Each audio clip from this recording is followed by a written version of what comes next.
Hey, I'm sure somebody is, just maybe not by choice. Not on purpose. Yeah, you've got a fair point there. I'm specifically writing that into my next backstory, a circumcision. I genuinely did not mean to start this weird tangent. It's always your fault. It's on Oh, All right, let's at least get through the recap before we start going crazy. All right, let's see here. Last session began within the early hours of the morning, just as the sun crests, to a mostly hungover party within the Velvet Lily Pad Inn and Tavern. As the party collects themselves over a bit of breakfast and hair of the dog, fetching Blade as well, the party and Tilinara decide after a time to head into the markets of Lover's Rest, offloading much in the way of treasure and resupplying a bit. After one last farewell to their bullywog allies, the party heads to the Temple of St. Cuthbert to catch up with head priest Yokun. Yokun then sends the party and Tilinara to the Grand Cathedral upon Hero's Perch via teleportation circle. Here the party found Bo Brightglow waiting for them and quickly headed to the Hall of Pelor. It was here that Tilinara used the Awakening spell upon James Turner, curing him of the graying and returning him to his former self. After catching up James Turner and reuniting him with Renwick, between him, Tilinara, and Bo, the party deduced that they needed to find the Allcaster, a relic that would amplify Tilinara's powers, allowing her to cure those suffering from the graying by the hundreds instead of one at a time. The party then deduced that the Allcaster, if in the Alliance Islands, would likely be in a couple different places, or at least knowledge of it would be. The Arcane Tower or Tinkerer's Cove. After a bit of dialogue and some goodbyes, Bo Brightglow sends the party via divine teleportation spell back to the city of Tuscargo. However, not before Blade receives a disturbing scene through the eyes of Archie. After a bit of poking around Tuscargo, and the party then heads to Northside, and after a day's travel or so, arrives to find a hustling and bustling community with many ships in the harbor, and even a few beached and burnt ones in the area. Here the party chartered a ship to Tinkerer's Cove, and after a couple of days at sea, and a relatively uneventful journey, aside from some shipside shenanigans, the party arrives at Tinkerer's Cove proper. The gnomish community of Tinkerer's Cove is warm and inviting, if not a bit odd and a lot automaton. A brief stop at the Grandfather Clock Inn and Tavern, and the party was off to the mayor's house. Mayor Alini, though cautious as well as curious, discusses the Allcaster with the party, revealing a newly discovered archaeological dig of a temple recently uncovered by an expanding local gold mine. He reveals that they believe the Allcaster to be hidden within a rather dangerous part of the dig site. After some dialogue, Mayor Alini brings the party to the archaeological dig site within the nearby mine to get a view of it for themselves. Murals, hieroglyphs, mosaic tiles, and more. The party kind of pokes around here. The mayor sends out for some basic supplies for the party, and the party kind of scrutinizes this room that they have been brought to. Noting on the northern, right in the center of the northernmost wall, is a large metallic circular door that looks to be made of like some sort of black metal. And that is kind of where we are now. You guys are in this archaeological kind of dig site area underground. Lots of gnomes are running to and fro. Some of them look to be like deciphering hieroglyphs. Others look to be maybe cataloging some broken pottery and things. Some are taking measurements. Others are carefully dusting, what other artifacts and things that they think may come into use. And so there's kind of a whirling and buzzing all about you in this room. And so this is kind of where you guys find yourselves at the moment. It is currently early morning, 9-10 o'clock in the a.m., and you guys have just kind of been revealed to this chamber. And we can only get in or out during a 10-minute window at midnight, correct? Mayor Alini speaks up and says, "Yes, that's correct. You can. The doors open at midnight. Stay open for 10 minutes, and aside from that, we don't really know how to open this door. We hope to find the knowledge of how to work the temple and its mechanisms in some of these hieroglyphs." He kind of gestures to the room of the hieroglyphs being studied, but alas, this is a new project, and those things take years, sometimes decades or longer. Oh, fair enough. And Renwick will turn around to the group and be like, "Well, boys, I hate to say it, but this might require a little bit more planning than what we're used to. Typically, we fly by the seat of our pants, but since we've got a little time till midnight, I think it's probably in our best interest to do what we can to stock up on odds and ends, potions, maybe see what the alchemist has lying around in terms of boons and banes, and we'll see what we can't do to prepare ourselves. Because if we're going to get locked in there, then something tells me whatever we're getting locked in there with has a good chance of probably doing some damage." Yeah, I agree with that. I think we need to be as prepared as possible because we're going to be in there for bare minimum 24 hours. So we don't know what exactly could be coming at us in the dark. So I think I agree with that. I think we need to stock up as much as possible. Is there anybody that can't really see in the dark, or is everybody good?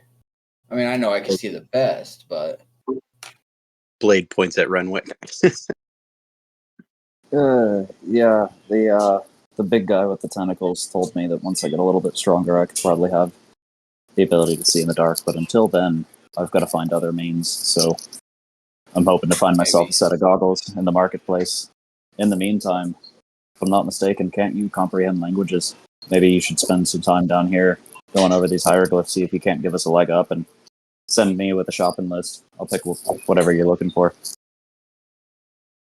well, I think I have most of what I was looking for. A couple healing, and I don't know, maybe if you see something odd and interesting, but I think in terms of the alchemist, I'm good. Alini kind of steps up at this point and says, "Please, heroes, I'm going to return to my mayoral manor. Please, indulge me a bit. Return with me to my manor. I will help in any way I can. There's plenty of things us gnomes can do to maybe aid or bolster your ventures herein, and perhaps we might be able to strike some sort of a deal. I get as an elected official around here, when something goes right, I usually get most of the credit. Re-elections in 6-7 years. It's pretty close. So this might go a long way to helping my career as a politician. So please indulge me, if you will. I'm going to return to my manor. Give me a couple hours of your time if you can find it, please." And he kind of bows to you guys. "I'm going to take my leave. So unless there's anything else you need, I will meet you back at the manor, yes?" Only because you said please so many times. "Oh, well, yeah, please, thank you." He bows again. And then he scampers off. What an odd Yeah, he is pretty odd. But I mean, it might not be a bad idea to head there first to see what he gives us, and then we go out shopping to buy what he doesn't. Yeah, I know I could use at least a couple healing potions.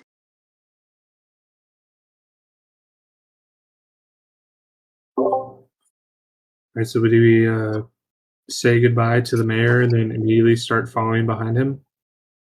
Well, I believe we should make sure that Locris is good to post up down here and start viewing these hieroglyphs, and we'll pick up everything else. If I'm not mistaken, though, they did drop us off some torches, some oil, a potion of healing for each of us, and whatnot. But I'd be curious as to what else the mayor can help us with before we go spend our own money on anything, or at least he could probably point us in the right direction of what we might be looking for. So it's Yeah, but- still early in the morning, right? Yeah, it's like 9, 10 o'clock in the morning. Pretty early. Okay, so we'll have time to come back after meeting the mayor and all that. Oh yeah, you've got a day to burn. You've got several hours before this thing opens. Okay, gotcha.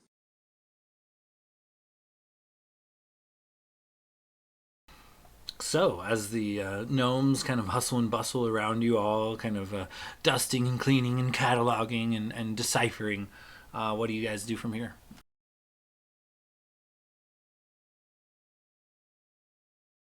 Well, I guess I will cast comprehend languages and start seeing what I can read.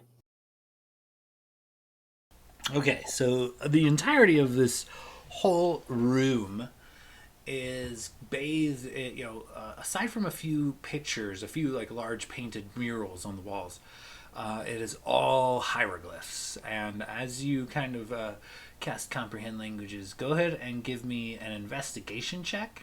And is there anything in particular you're trying to glean, information you're looking for specifically? I'd say anything that might give us a clue about the temple or what sort of dangers we might face.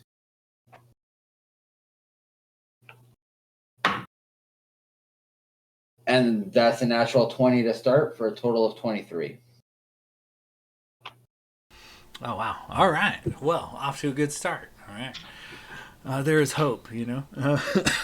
So, as you kind of flit about and decipher a few things there, Locris, you're it's such a wide variety of information in this unknown kind of language. It's kind of hard to narrow things down. Some what you first begin reading is, you believe to be like a children's tale, a children's story, and the next bit that you begin reading is like a recipe for some sort of cake, and then the next is what appears to be instructions for putting together a small device. It looks like it would be like a children's toy, like a Jack-in-the-Box. And then as you kind of keep going, it goes through tales and poetry and just a plethora, like a wide variety of different knowledges and things.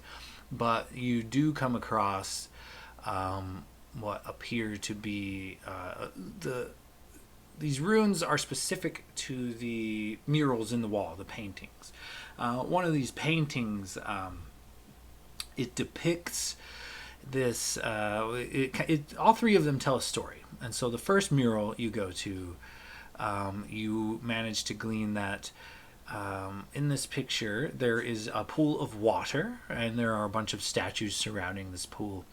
And in this pool of water is a large, like arachnid type man almost. Like he has 4 legs and 4 arms. He's covered in black hair, and he kind of lays up in this pool of water, while a couple of other arachnid-like beings, arachnid-like humanoid beings, present him with both a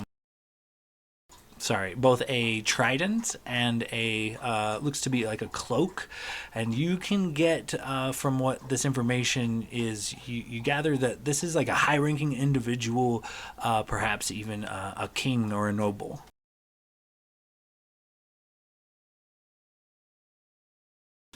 And moving on from there, you get to the second mural, and the second mural looks to be this same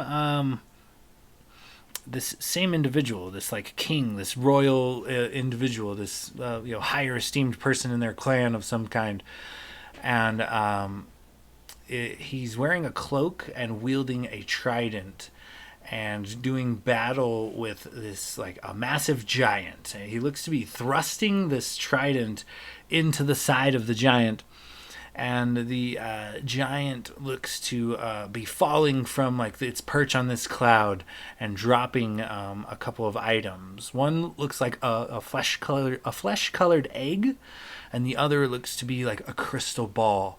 And as this giant drops these items, the spider-like arachnid humanoid, his hands are outstretched to catch them. And you glean that this king-like individual, this hero of this tale, he slew this massive tyrant giant for destroying his village. And you see kind of in the background of this battle that is up front, there is like a burning village in the background. And for reasons still kind of unknown, this hero and this giant or this god kind of did battle.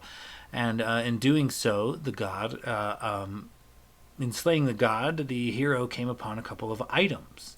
And in the last mural, the third picture, it looks like this individual still wielding his trident, still wearing his cloak, but with these items tucked under one arm, both the crystal ball and this flesh-colored egg. He sits at the bottom of this pyramid of skulls. On top of this pyramid of skulls is what is known as a sphinx. And the sphinx, glowing with radiant divine energy, looks down upon this hero, and they look to be like having some sort of dialogue. But from what you can glean, this hero has taken these powerful items to be identified by a sage and to kind of be advised on what to do with them next. And it is rumored that he locked them away from the world, deeming them too powerful to be trusted in the hands of the other humanoids. And so with that, you do discover that they are the two items that this hero sort of recovered from the gods at that point in time during the tale of this story are not only supposedly entombed within this temple, but they are known. One is known as the Allcaster, and the other is known as the Egg of Doom.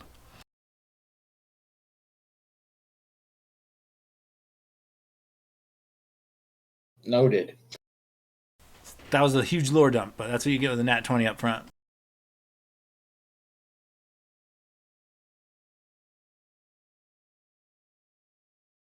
He'll just be kind of noting all this to share with the group when they get back. Okay. And so the group, I imagine, quickly catches up with the mayor on his way back to the mayoral office.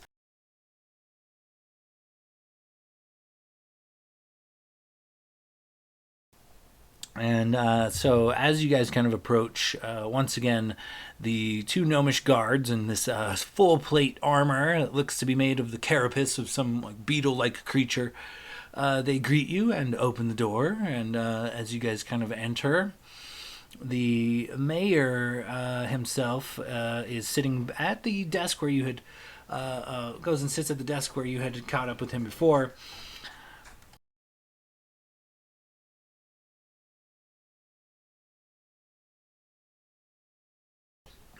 He kind of turns to the group and says, yes, well, thank you for coming.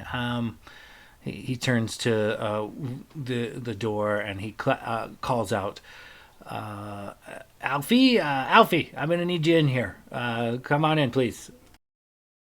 and through a series of loud clumps hits the ground somewhere in the household and begins slowly getting closer. And after a short time, a gnome-sized automaton slowly appears from behind a curtain and into the room. It walks with like slow, rigid, jagged movements, and a automaton, a gnome, makes its way into the room and then stands at attention next to the mayor.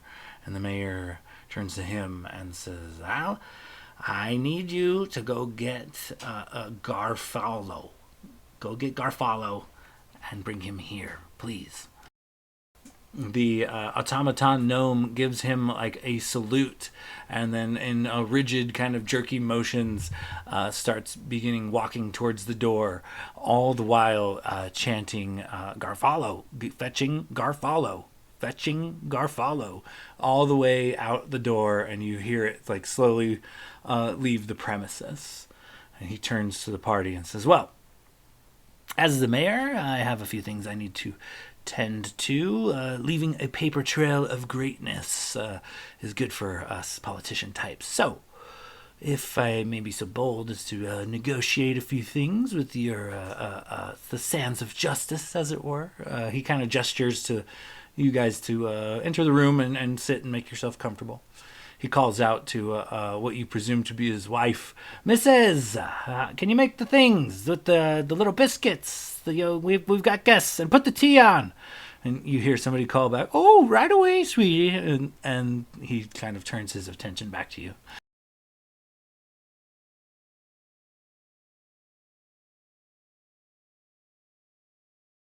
I'd imagine Logus would be standing in the back of the room, not quite ready to sit down. This, um, this will probably be the first time that he's ever seen an automaton like that, so he's pretty dumbfounded, being a child of the woods.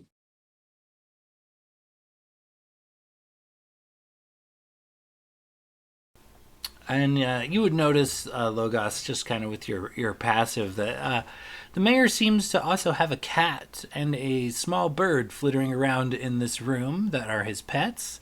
And upon further inspection, both of them appear to be automatons, both clockwork creatures, not real, but they act real. The cat meows and the bird tweets and flutters about. Logus would try hit. Seeing as that he wouldn't know it'd be an automaton right off the bat, he would see an animal and be like, "Oh, finally something normal." And he tried to call the cat over. It happily comes to you, purrs and rubs itself against your leg, as a normal cat would. Do I feel the rumbling in the chest as if an actual cat was there? For sure, it's definitely got a vibration to it. Logus is conflicted, but he will pet the cat. As you kind of pet the cat, Mayor Alini scribbles some things down on a piece of parchment, and he seems to be filling something out. And he turns to the party and says, "Okay, first, the deal in order. We're granting you access to this dig site because you guys are doing some night's work and helping the realm, and that's all well and dandy. But these are relics found deep within the lands of my people. I will give them to you for what you say you need them for. But do you have any opposition to us perhaps maybe sending some scholars with you wherever you decide to go to? I assume Hero's Perch." And maybe so that they could record not only what the item does, but perhaps like how to use it and any useful information they may glean from it being used, and in that way to help not only the realm and the scholarly arts, but the town of my gnomish kinfolk here as well. So, is there any opposition to this? Is that a deal we could strike?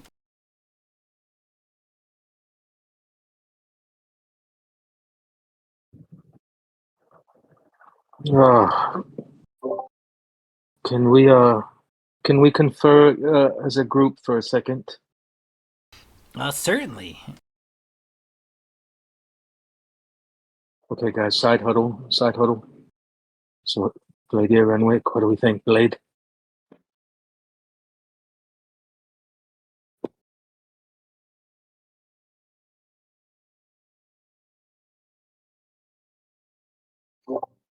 I mean, So no, sorry, what was it? no. I just want to make sure I'm understanding it right. So like once let's just say we go through and like get through this temple, like he wants to have scholars like kind of observe the items if we get them.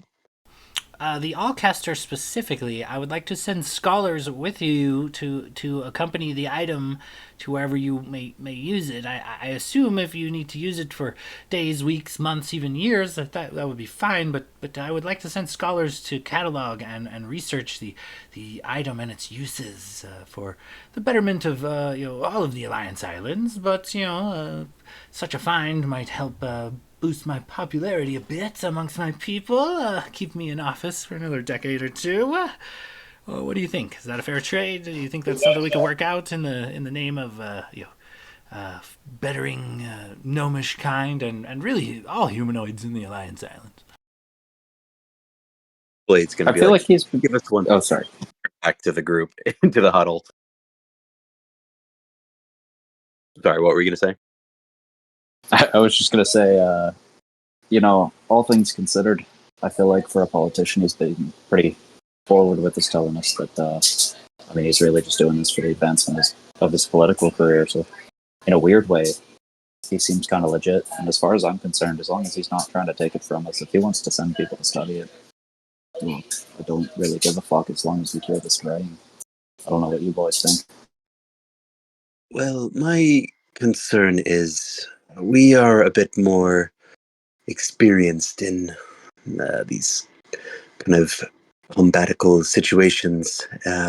We don't know exactly what we're walking into down there, and I don't really want these scribes setting off traps behind us. Well, Oh, they it's will my not. understanding that he's not sending them into the temple. He's saying if we come out of that temple alive with these artifacts, then he wants to send somebody to study them once we've left the temple. So we'll take it to Bo, and he would send some scholars with us to work alongside the clerics so they could catalog the uses of the Allcaster. Then that is totally fine. To me, this seems reasonable. It sounds to me like we're going to need every helping hand we can get to get ourselves back out of that temple. So if agreeing to let him study the damn thing on the premise that we actually make it out alive gets us a little extra aid, then I say why not?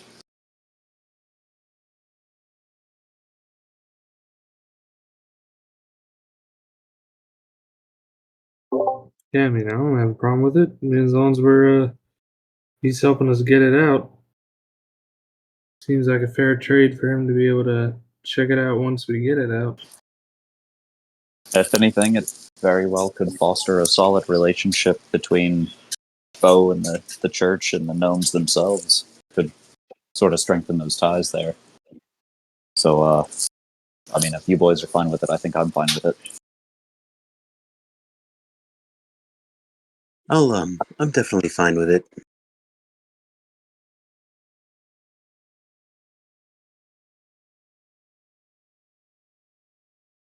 But we are going to need every helping, need any sort of help we can get.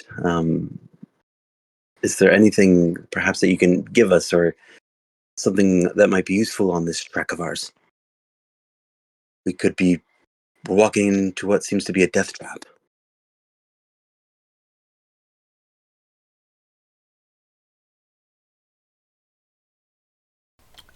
It most certainly is not the safest place, but let's touch on that here in just a second. Once we resolve this, and he hands you a piece of parchment, and it looks to be an official document stating that you the agreement, which is that you will allow a couple of scholars to accompany you guys back to wherever you plan on using the Allcaster for researching purposes.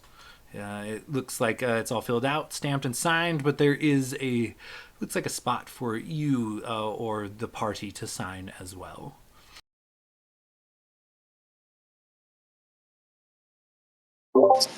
Can we read through, maybe roll insight or something, just to make sure that we're not signing some kind of weird contract that he slipped some bullshit, like backdoored some kind of weird, like fine print that you need a magnifying glass to see.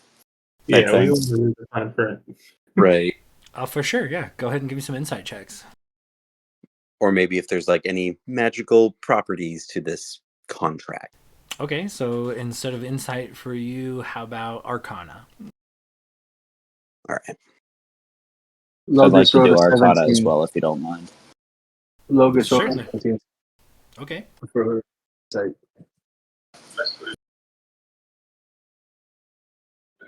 Straight. Oh, insight. Insight. Yeah, that was a 5 for me. So, as far as I'm concerned, that's just a piece of paper. 17 insight for Glader. All right. Well, Glader 17. I got Renwick as a 5. What did Logos and Blade come up with? I got a 4 on the Arcana check. 17 insight as well. So for the most part, it does not appear to be a magical piece of parchment, and it is pretty straightforward. There are no fancy linguistic, rabbit holes or anything. It's a pretty straightforward contract, just about what you guys had discussed, almost verbatim. Well, it seems pretty straightforward to me. No fancy lingo that's going to tie us into a corner. I think this, I don't have a problem signing this. And I'll just pick up a quill and sign his name real quick. And I feel like Glader has like chicken scratch handwriting. Yeah, as you kind of chicken scratch your handwriting across it, he's like, all right, great. He happily takes it away from you, rolls it up, and puts a little stamp seal. And he's, all right, next issue. Well, we have recently, getting into the archaeological dig itself, the room that we were just all kind of hanging out in wasn't easy. It cost us about 4 or 5 of our best and brightest. And, roughly a week ago, we sent another team in to see if we couldn't get any progress in the temple. And we have not heard from any of them since. We know, we assume the worst. We know at least one of them passed, because the very next time we opened the door, most of his remains were just on the other side. So it is a particularly dangerous area, we assume, but I propose this. If you can find out what happened to our archaeological dig team, that's still a mystery. If you can locate we located the remains of one, but there are 4 others, part of a team. If you can locate them and tell us what happened to them, perhaps mark maybe where we could find them in the temple, or bring them back at the. You don't have to bring them back, but if you could, it would be a great help. But they've been missing for a little over a week now, and if you find them and you can get word to us of their demise, or perhaps rescue them safely, but at this point we're not hopeful.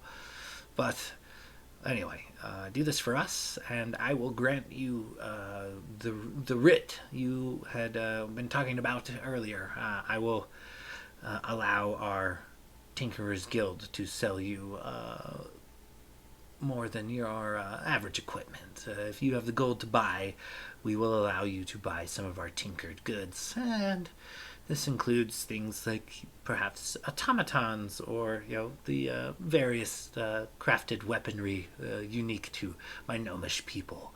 And he kind of gestures to the giant golden rifle hanging above his fireplace mantle. So, what say you?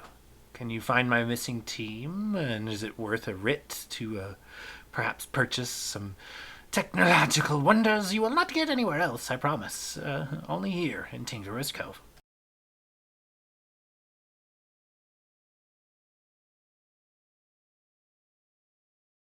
This body that you found at the doorway, did it seem like some sort of beast had destroyed it, or was he?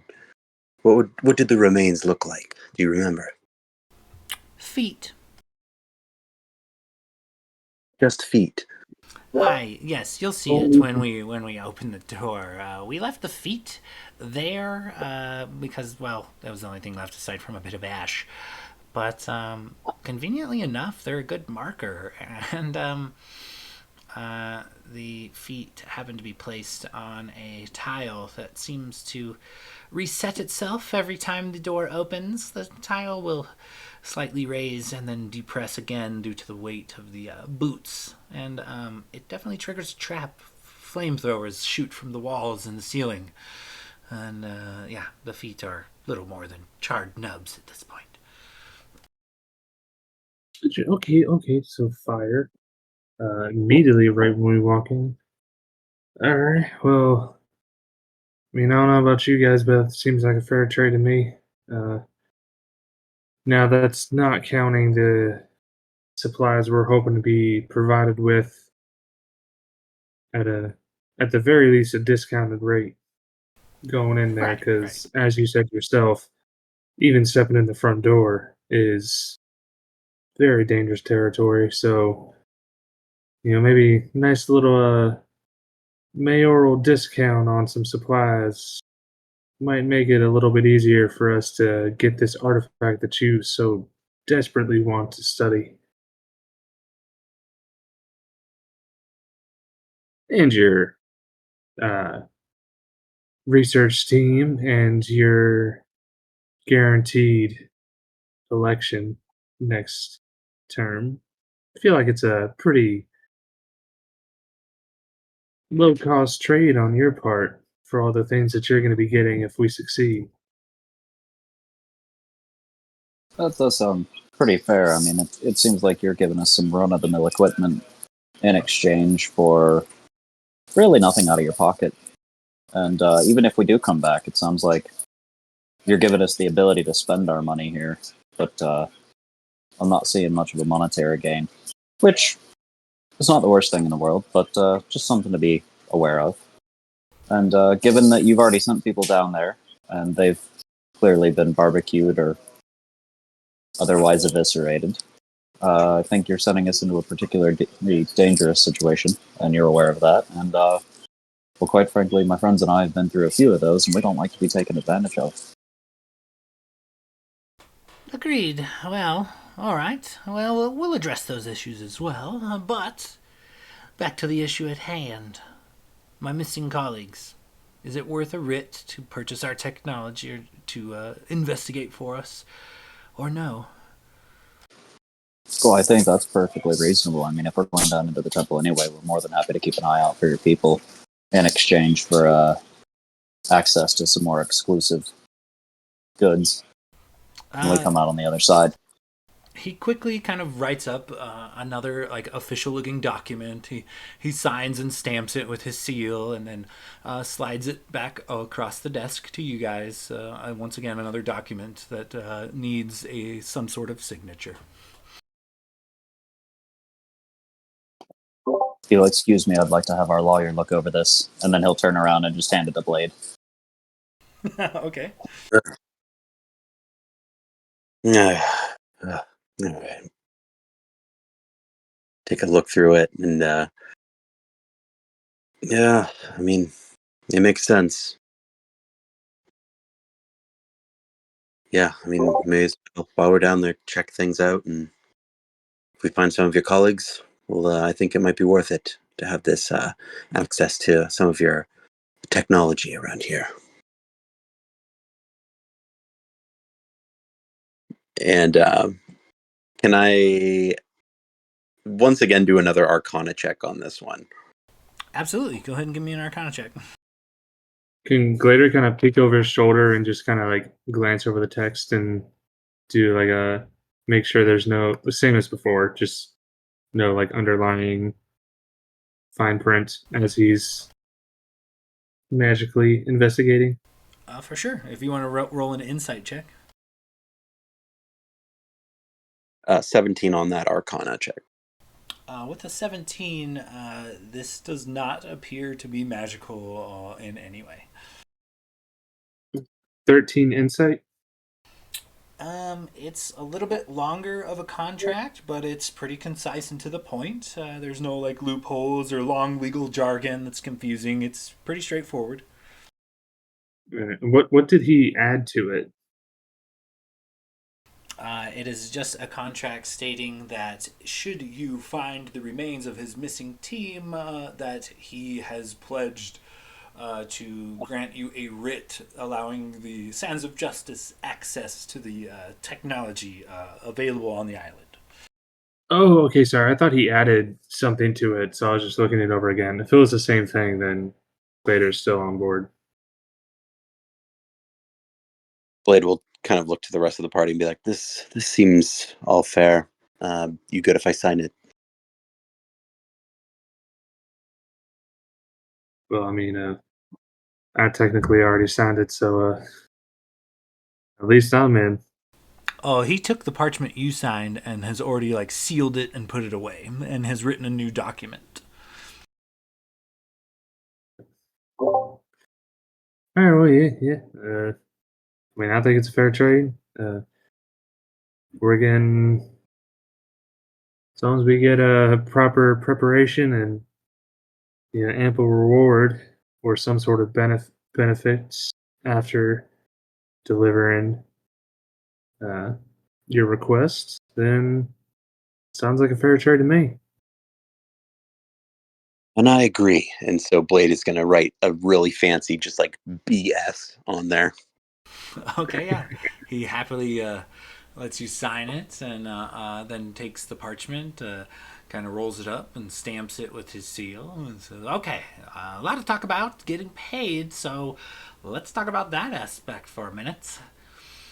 Look, I know you guys are adventurers, and I know adventurers come across magical gizmos and gadgets, and it's probably better off in your hands anyway, but I'm not saying you can't keep anything you find, because by all means.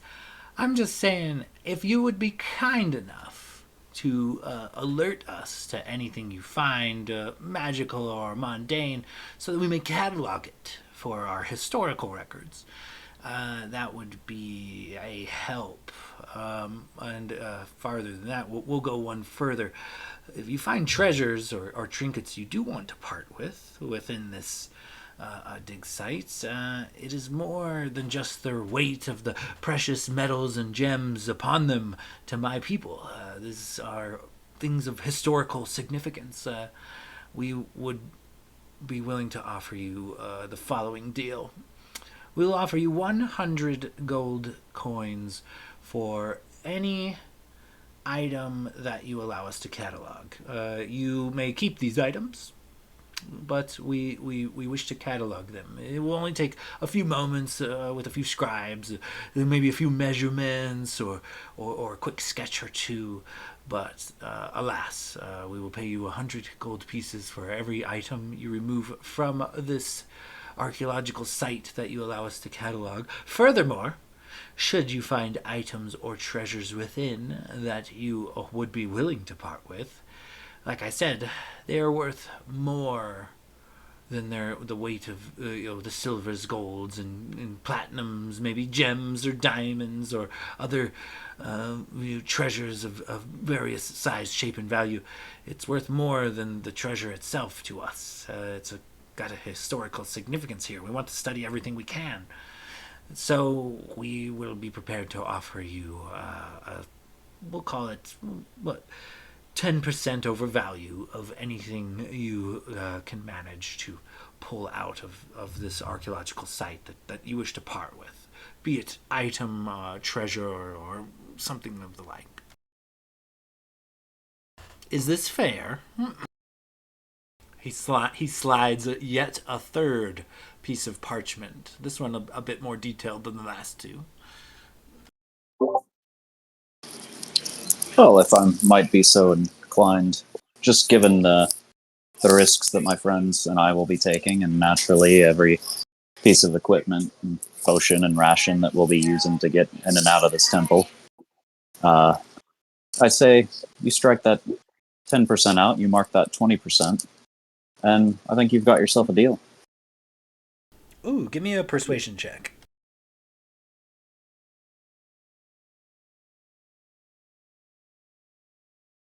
That will be... Sorry, I'm working out of 2 rooms right now. Oh, nat 1, but I re-roll those, so... Fuck me, that's a 9. I would love to offer you a bit more, really, truly, but on the offshoot, I've been running a gold mine for a long time, but on the off chance you haul out millions in coins, I just can't agree to 20% and have it still be fiscally responsible. I think 10% is where it's gonna have to stay.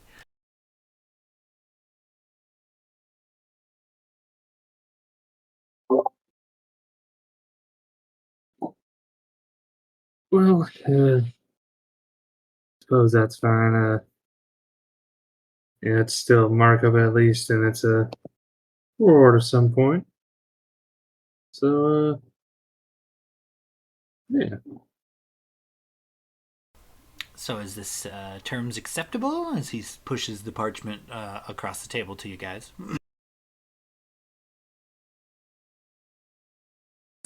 It seems rather reasonable to me. If you could do me the kindness of potentially pointing me in somebody, or in the direction of somebody that could help me find a set of goggles to help me see a little bit better in the dark, I think that we've got just about all we need. It seems like a pretty fair trade, all things considered. I mean, you're really just looking to catalog things, do some research and whatnot. We're keeping most of what we walk out with, and I don't know about you boys, but it sounds pretty cut and dry to me.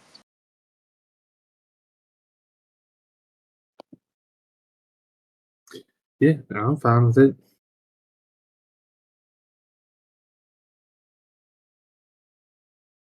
Yeah, sounds fine with me. Seems reasonable. Logus hasn't been paying attention because he's been fully distracted. Sounds okay.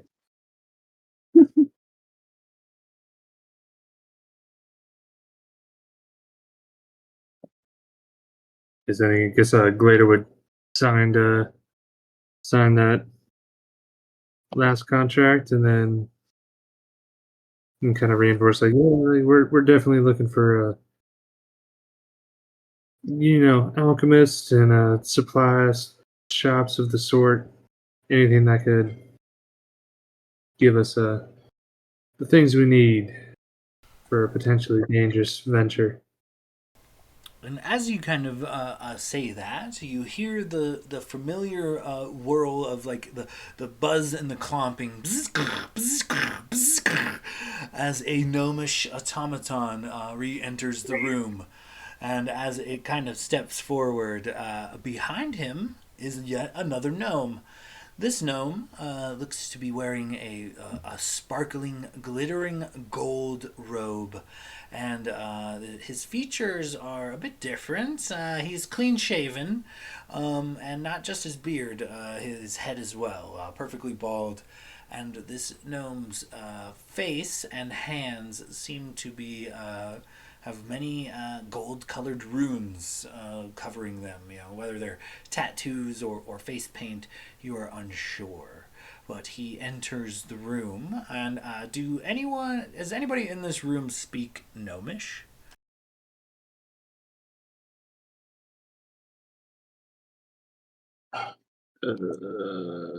Shit. Do I speak them? I don't think so.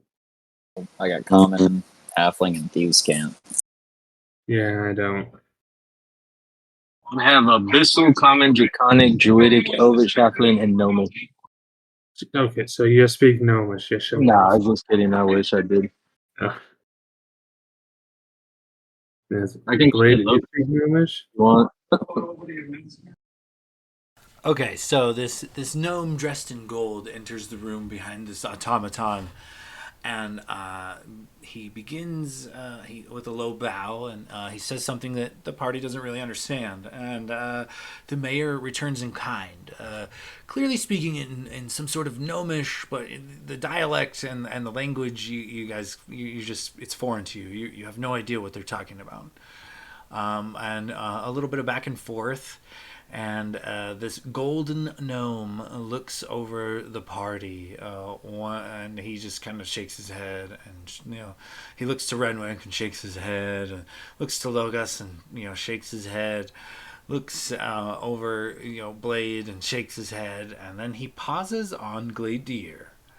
His eyes kind of hover around your holy symbol, Gladier.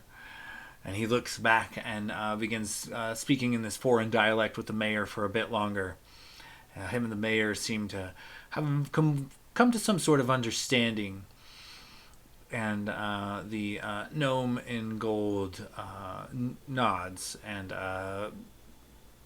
he leaves. He exits the room. Sorry about that. But you said to acquire a few things for you, and acquire. We did. The Temple of Garl Glitterhold is no stranger to helping out adventurers, and for a modest fee, which will be paid by yours truly. He has agreed to supply each member of your party with a greater healing potion, and on top of that, he said he will see what he can do to throw in a little extra. Whatever that means, I'm not sure, but at the very least, there will be 5 greater healing potions shipped to the front door of the archaeological dig site room here within the next hour or two. So there's that to be looking out for. You have the support of the local clergy, if that means anything to you. And aside from that, you may buy what you visit the town if you'd like. Buy some ales, get a good lunch in you. There's resupply if you must. But I think aside from you guys coming back here. Oh, wait. I have one last proposal. He grabs a piece of parchment and starts whipping writing on it furiously. He says, how about one last proposal, boys? One more favor. Should you decide you want to take it upon yourselves to map the entirety of this temple, aside from all of the other awards and rewards and things that are already in place, if you bring me back a completed map of this temple and I can verify that it has been completed, I will give you vengeance. And he gestures to the giant golden rifle sitting above his fireplace.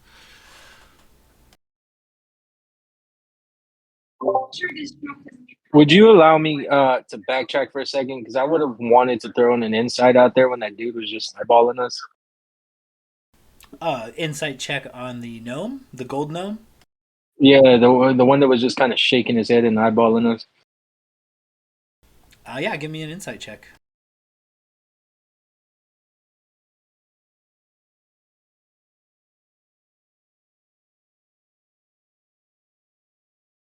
That's 18 plus 7 for a total of 25. I would have.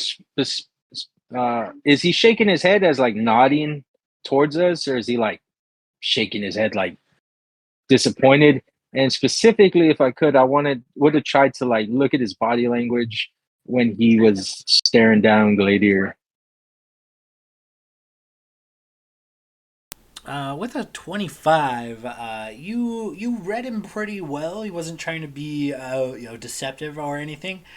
It looked to be like he was assessing if any of you were clerics, looking specifically for indications of maybe using divine magic. And he seemed to find what he was looking for in Gladier. Okay, because when you said he was shaking his head, I was like, "What the fuck is this dude's problem?"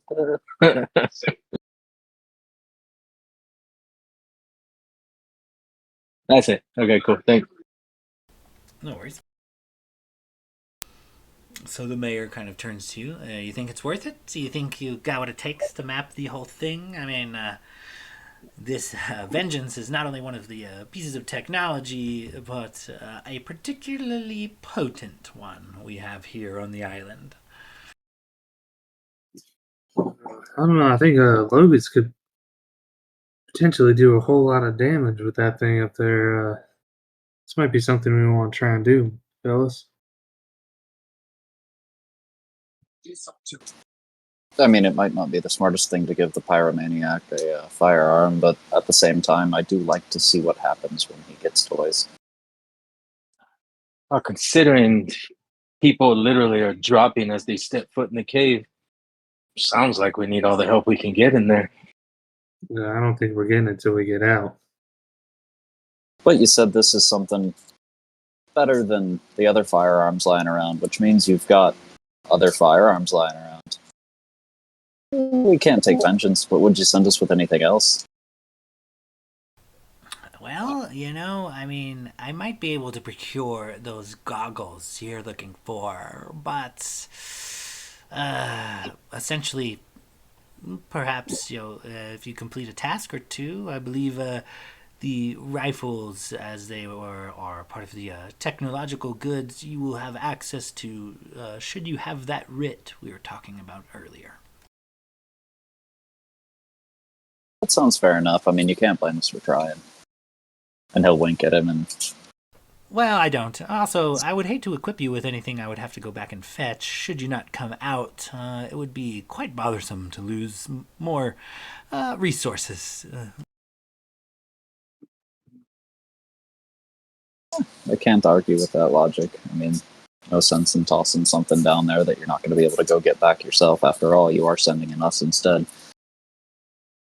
But we'll do our best to catalog it down there for you.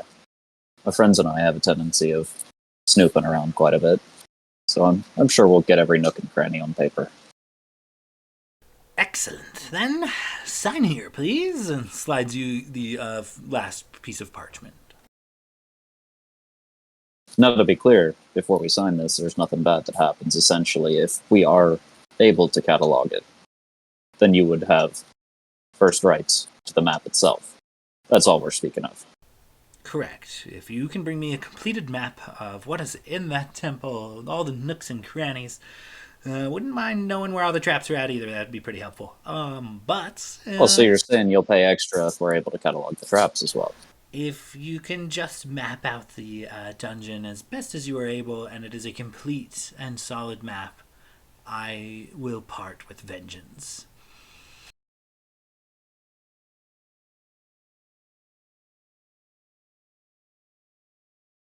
Well, I mean, that seems reasonable enough. Perhaps you throw in a little extra ammo for every trap that we warn you of as well. I will include, a parcel of ammo with vengeance as well. It seems only fair. What's a bow without an arrow, you know? Well, that's just sound thinking there. You've got yourself a deal. And he'll sign it with his tentacle fingers. Oh, what the hell? Oh, that whiteout's not going to fix that. I mean, at least I always carry my own ink. He rolls it up. Well, kind of hate it, but, business is business. And he rolls up the parchment and stamps it.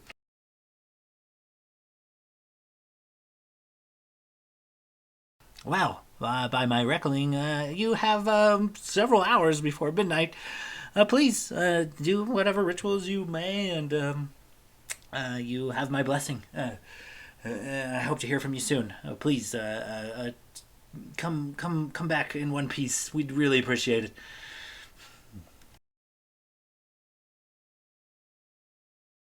Well, it's been a pleasure. I'm sure we'll be seeing you soon. And then he'll reach out his tentacle hand for a handshake. Gotta feel this guy out. He immediately looks to his automaton and says, "Don't be rude." And the automaton extends its hand and shakes it. Honestly, I was kind of testing you there, but I'd kind of rather shake hands with this thing. It is fascinating.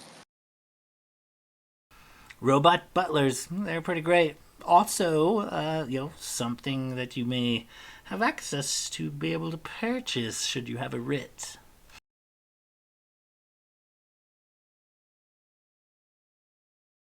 Duly noted.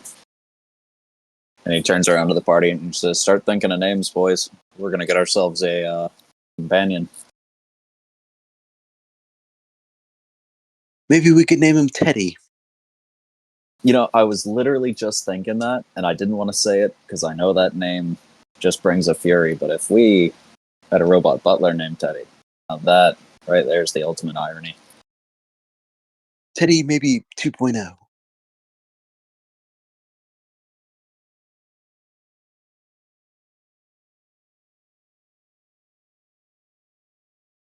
At this point, the mayor's wife enters the room. She has like literally a silver platter, and upon it is like a charcuterie kind of setup, and she brings a pot of tea with several glasses and sets it down for the party. So, business as always. Wow. I'll leave it to you, fine gentlemen. And she sets it down and scoots her way back to wherever she was before. And you see the mayor kind of eyes the tray and helps himself to a handful and a glass of tea as well. It's like, well, heroes, anything else I could do for you? Mayor Alini is a public servant after all.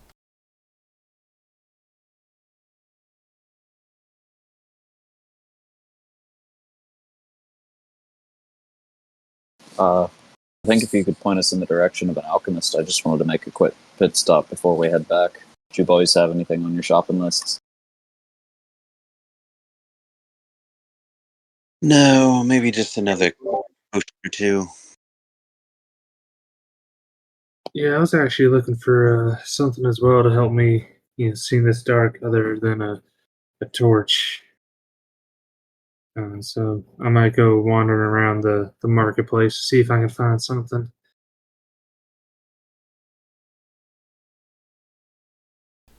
Okay, yeah. The mayor gives you some pretty decent directions. It's not a very big town, so it is not a far walk, as you guys slowly find your way out of the mayor's home and down towards the market district. There's an apothecary, there's an alchemist, there are several varying merchants, blacksmiths, and whatnot. And so I guess who's looking for what?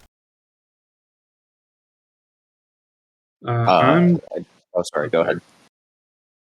um I'm specifically looking for um something that could create light. So a drift globe or a gem of brightness. A gem of brightness is just an uncommon magic item in the PHB, or drift globe. I think that's rare. Or I also found something online called a ring of shooting stars, which I think is actually a very rare item. So that's probably going to be a little bit harder to find. But just any sort of like magical item that can produce light, because I do not see very well in the dark, and I'd rather not have the torch. I'll give you the basics no matter what, but give me an investigation check as you kind of look about. Alrighty. Don't fuck me, dice. Oh, thank goodness. It's 15. So aside from the standard torch, and there's also like a hooded lantern and oils that you could easily purchase. But as far as magical light sources, there's an ever burning torch, which is a torch that just never extinguishes. And aside from that, there is also a ring of light. Um, yeah, check out the Ring of Light first. The ring of light essentially allows you to cast the what is it? Dancing lights Right. cantrip Okay. once. No, 3 times per long rest. So 3 times per day, you have access to this glowing lights cantrip.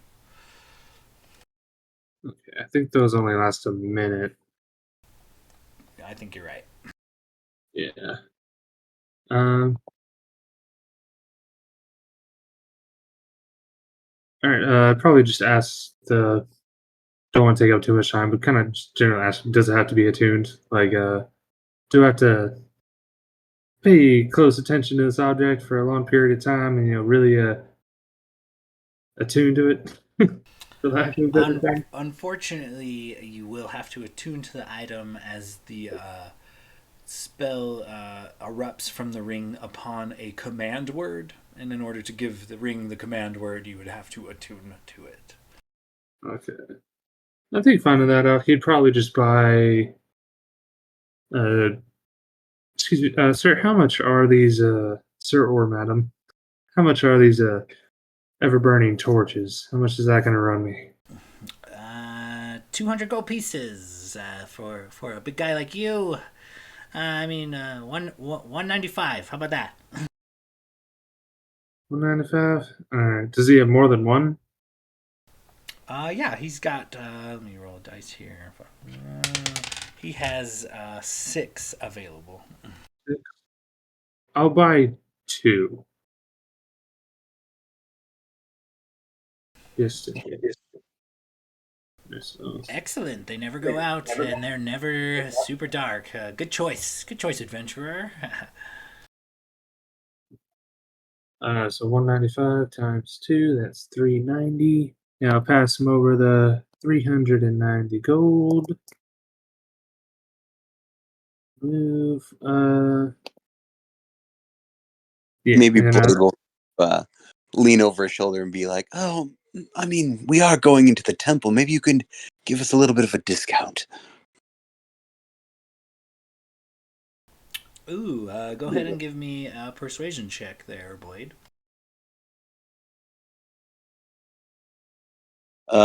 21. oh shit. Well, I can't let you guys go in there unequipped. That's a dangerous place. We've lost people there.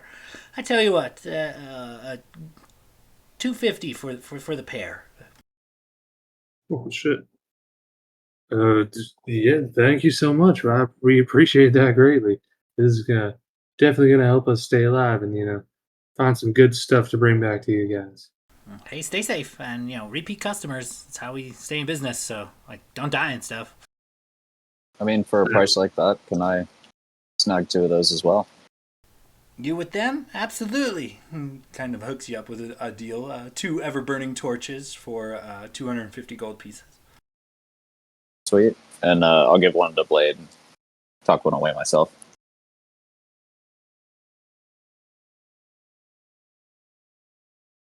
Um, just for logistics standpoint, did these ever burning torches, do they need like a command word, or like is it just like you just like light it with like you normally would and then it just stays burning forever?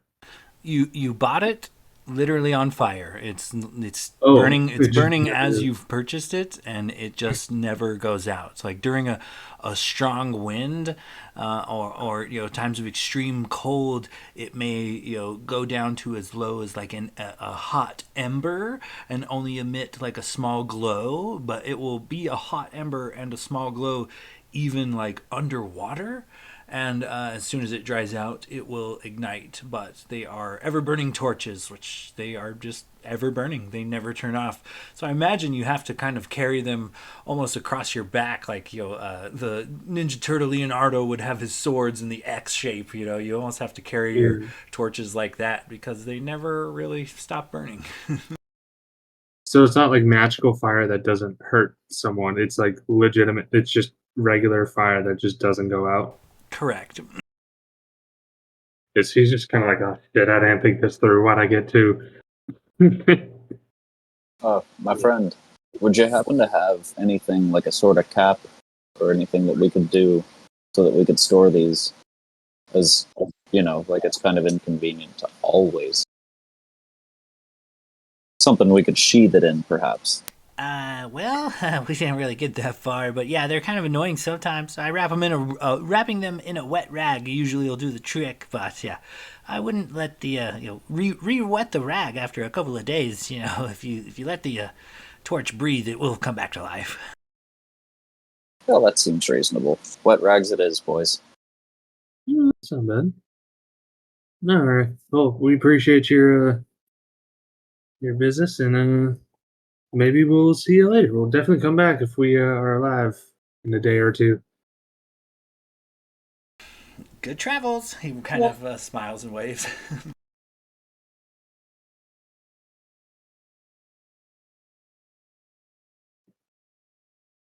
Yeah, that's all I want to get. I just want something to be able to see.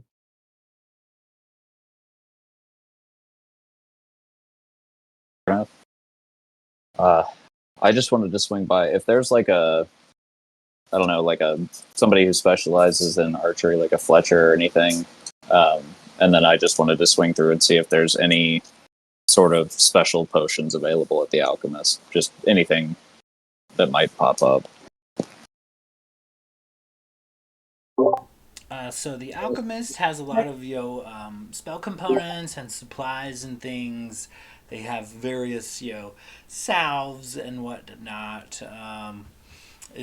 What are you looking for specifically? Like they have mostly kind of focused in like healing remedies or things like of that nature, but they have a few various items. Is there anything you're looking for specific? Just things like boons or banes, anything that might, I don't know, improve your ability to like sense things or see traps, like kind of like like we're aware there's these potions that can essentially like improve your wisdom type things. He's just looking out for anything like those that might kind of just like come in clutch since we're going into a dungeon or a temple. Also, I just thought of something. A potion of growth or a Goliath strength for later. So wisdom stuff or growth or Goliath. Okay, so give me, we'll say an investigation check. I'll give you the basics no matter what, but let's see what you, if I can give you the good stuff. Do you want to do advantage or separate? You guys can either roll with advantage or each roll. One of you roll with advantage, or both of you make your own roll. I'm a +0, so if you have a bonus, just take the advantage. Yeah, I have a bonus. I'll take advantage. Right. Oh, that's good. That was good and bad. I rolled a 16 and a 2, so that's a 19 total for investigation.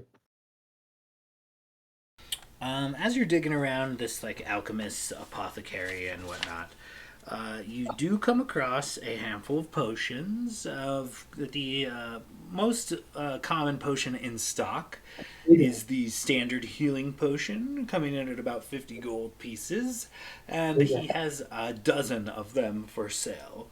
Aside from that, let me double check this real quick. quick. But you do notice a variety of different colored vials that are, all placed conveniently on these racks and things. And he does appear to have quite a few potions. These potions are basically potions of enhance ability. So there is, a potion of cat's grace, while there is also a potion of owl's wisdom, while there's also a potion of bull's strength, or you know what I mean. So there are several, ability affecting potions for sale.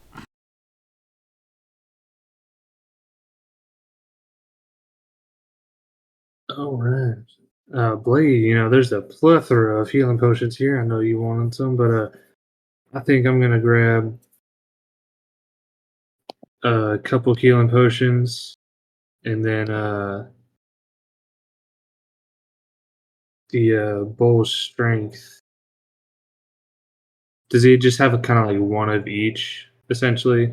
Correct. So there is a potion of bear's endurance, a potion of bull's strength, a potion of cat's grace, a potion of eagle's splendor, a potion of fox's cunning, a potion of owl's wisdom.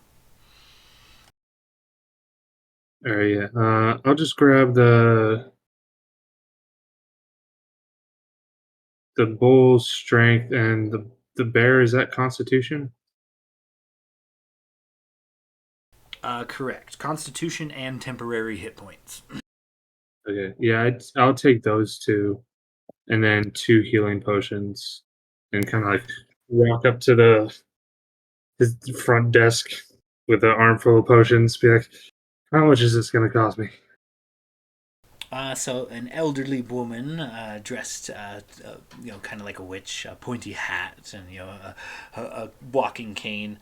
She kind of eyeballs it, and it'll be let's see, it comes out to 50 for each of the standard healing potions, and it is 450 for each of the potions of enhance ability. So you're looking at 900. You're looking at an even 1,000. Now, ma'am, I understand that you have a business to run here, and you're trying to make a profit on these potions, and I'm sure they are very fine potions indeed. But we are, in fact, going inside of the temple and facing dangers beyond understanding. And for the benefit of your fantastic island here, so I was wondering if maybe you might be able to just cut me and my friends a little bit of a discount. Is that something you can do? Maybe. Go ahead and give me a perception or a persuasion check. Persuasion. Could I throw in That's on that? a That's what 9. I say. Yeah. I was gonna like really lay it on thick and be like, we were hand selected by the mayor to go down there and rescue a team of people that have been missing, and unfortunately, they found the remains of one. They haven't found the others, so we're hoping to survive long enough to bring them back to safety. Yeah, Gladiator, go ahead and make that check with advantage.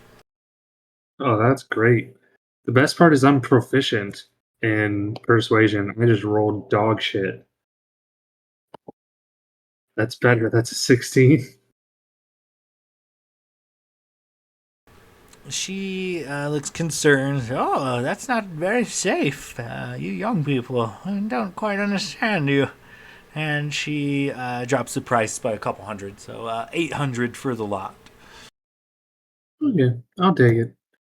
Thank you kindly. We very much appreciate it, and we hope to bring back many great things to further advance your society.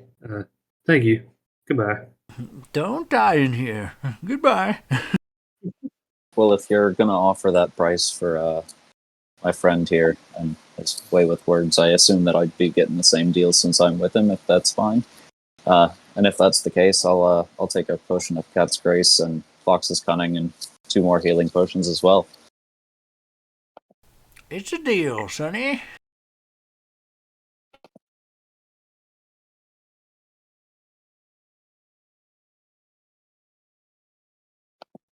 And if I could maybe grab a few of those healing potions, that might be nice too.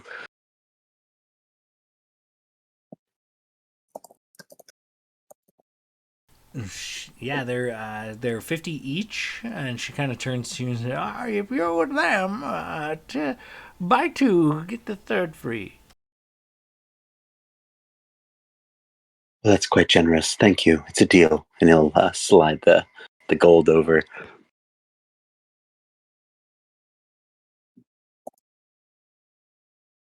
She happily takes your guys' coin and maneuvers it to some kind of lockbox behind the counter. And then kind of looks at you through her Coke bottle glasses, staring.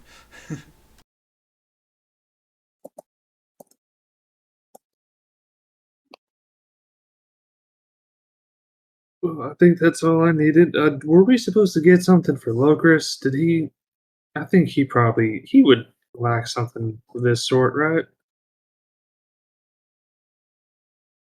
So we got Cat's Grace. Renwood, what'd you get? The Eagles' Wisdom. I went for Cat's Grace and Fox's Cunning, I believe. Fox Cunning. And then Yeah. I got the Bulls' Strength and the Bears' whatever Constitution. Can't remember. Um, so there's Eagles' Splendor for Charisma and Owl's Wisdom left. Should we just get them all and just pass them out? Maybe somebody else wants them. I mean, that's up to you, bud. I'm gonna take those two. But do you happen to have any sort of like antitoxin? Oh yeah. Yeah, you guys can pick up some antitoxin for sure. Or antidotes, or is that the same thing? Same thing, different word? I believe they're the same thing. Antidote actually cures poison. Antitoxin gives you resistance to catching it in the first place. Does she have both? And Yeah, maybe a couple of them. She does, and they're 50 gold apiece. Okay.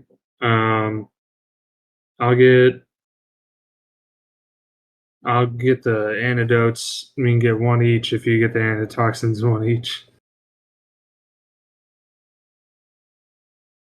Yeah, I'll buy 6 antitoxin.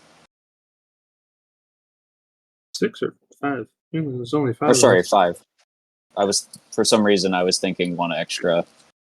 I think I'm hoping to find somebody down there. I was like, oh, it wouldn't hurt to have one more, but no, I'll just fuck it. I'll take 6. We've got a bag of holding, plenty of space.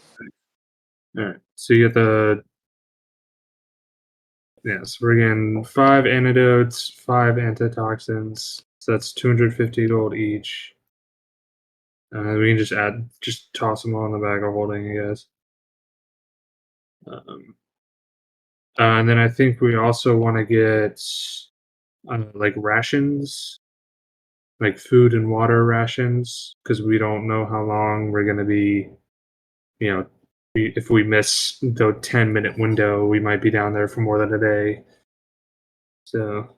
Okay, yeah, they're easily enough to find in like the market kind of area of this town, this Tinkerer's Cove. How many rations are you looking to buy? Are you looking, they usually sell them by the day. A silver piece will get you a day's worth of rations. So, are you looking at 1 day? Are you looking at 10 days? However you want to break that down. It's about a silver piece per person per day. Let's do probably just to be safe, 5 days for 5 people. So that's 5 silver per day, so 25 silver for 5 days. Okay, yeah, easily enough. It's not like a super high quality rations, but it is dried fruits, salted meats, and things that are packaged well for travel. Alrighty. And then I think that is now actually all Glader wanted to get.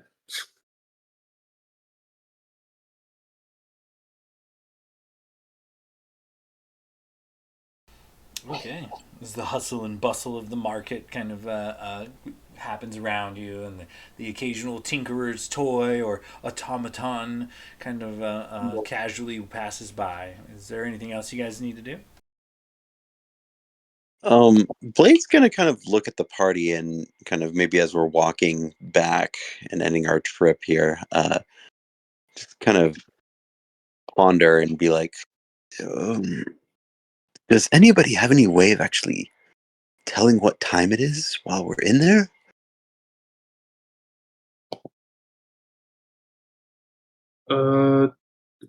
That's a very good question. Holy shit. That is, wow, good point. Yeah, maybe we need to get like a. I'm sure the thinkers have something. They gotta have something to be able to tell time, or at least some sort of maybe.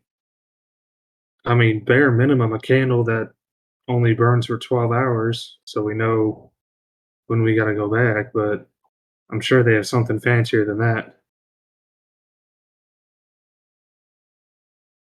It might be worth investigating. Absolutely. I don't know why none of us thought of that. Jesus Christ.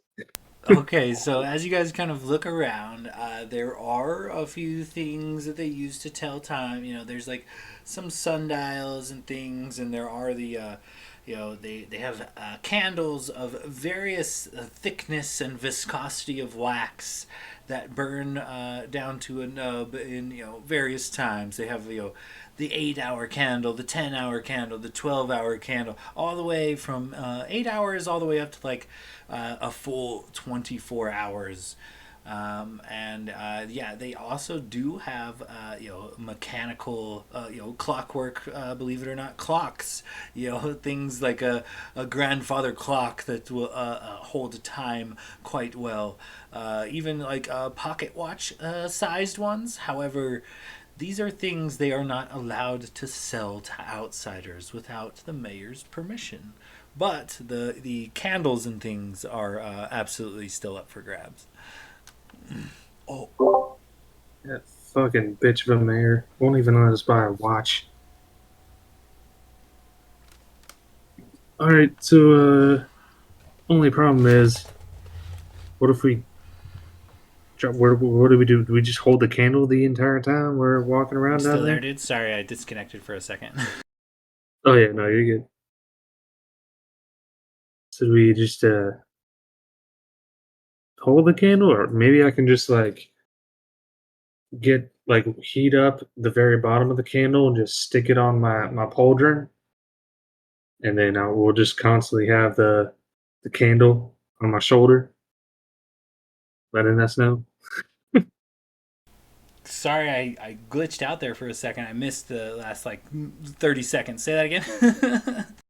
I was just trying to strategize how we're gonna hold this candle. I was saying like maybe we could just like heat up, like just warm up the bottom of the candle and just like press it onto my pauldron and just have a candle on my shoulder for the timer. Alternatively, you could just create a distraction, and one of those just might happen to fall into a pocket.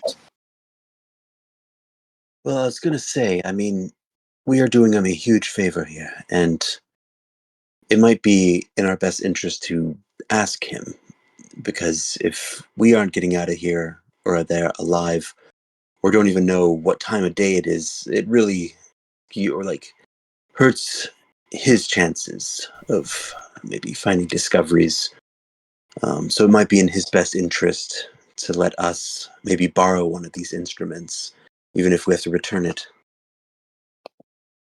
Yeah, maybe we just tell the mayor we need some sort of time-telling device as we're about to go in, and then he can bring us something instead That'll of be more.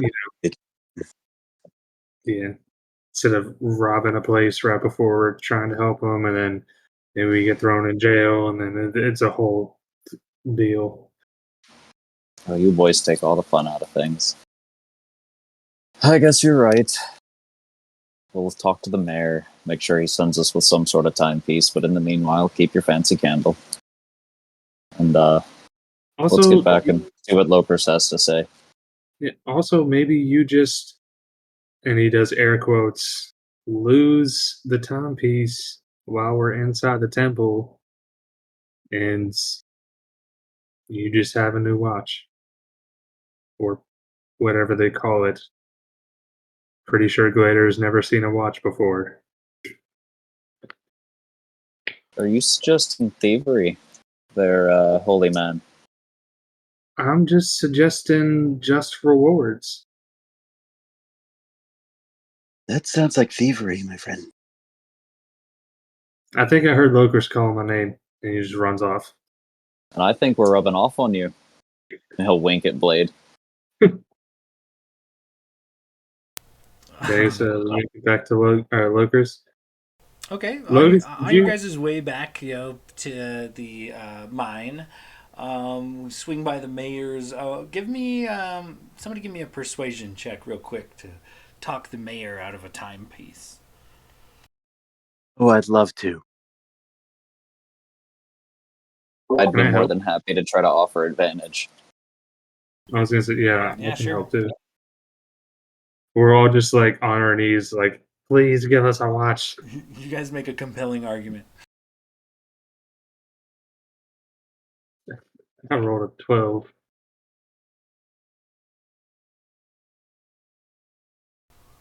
With a 12, the mayor shuffles about some drawers on his desk and pulls out a rather kind of ornately made, looks like a timepiece, but it is not quite like his pocket watch. It is, in fact, an hourglass containing purple sand. Blaine got a 14, if that makes it even any better. Were Is we it a rolling individually? I thought we slightly were giving nicer Blade. hourglass? Yeah, I thought we were giving Blade advantage. If we're rolling individually, fucking that one, but then a 22. Is it a nicer hourglass?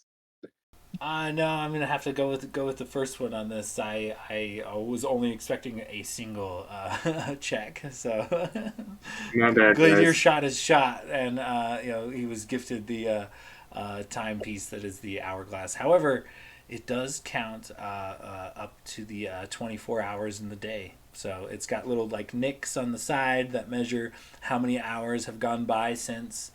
So it is at least capable of tracking a 24-hour period.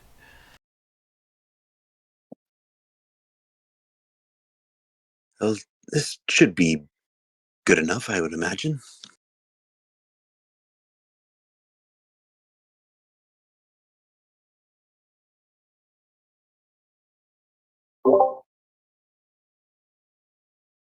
Mm. All right, so I think we're just gonna go find our friend who's been studying those hieroglyphs with your people. I'm sure he's probably already figured them out by now. He's probably one of the smartest people I've ever met. So we're gonna go find him and yeah, see what he's doing. But we're pretty much ready, I think. Yeah.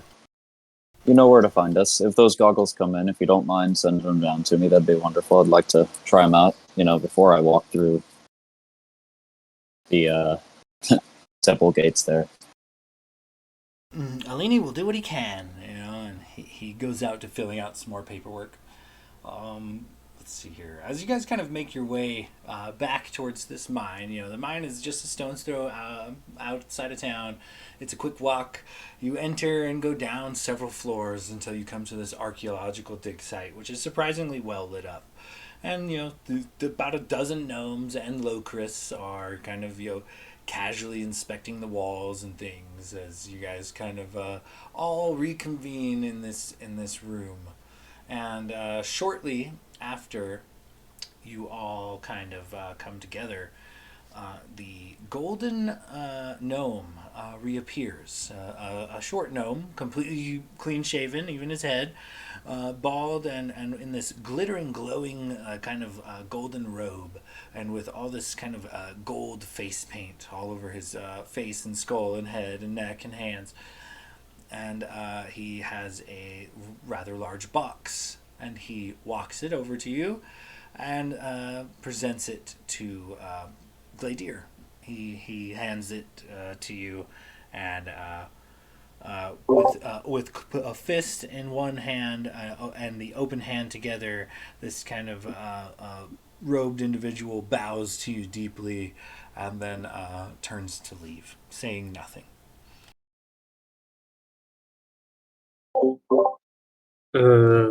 Thank you very much. I'm assuming these are our potions that we were told we'd be getting. I think he kind of like creaks open the box a little bit and peeks inside. Inside are 5 greater healing potions, 2 goggles of the night, 2 sets of these goggles with particular lenses in them, as well as what appears to be a golden scroll.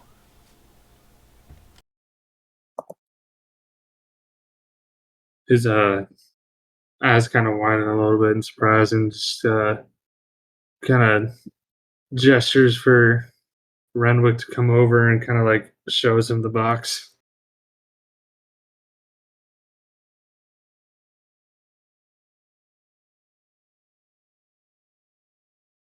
He'll pick up I guess the first set of goggles a night, pop them on, give the other set to Gladier, and turn around with the scroll to Locris and Blade and be like, either you boys recognize this?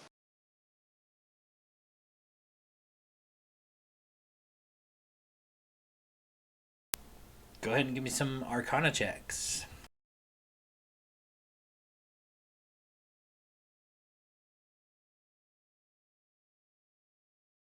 I know nothing.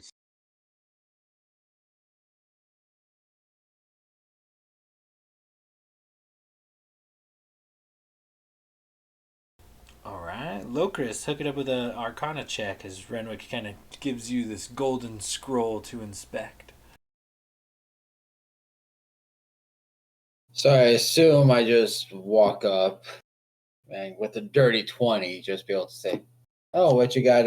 Blah blah blah." Yeah, as you kind of look over his shoulder, as Blade's looking at this item perplexed, you look over his shoulder and clearly see what appears to be a divine spell scroll of Revivify.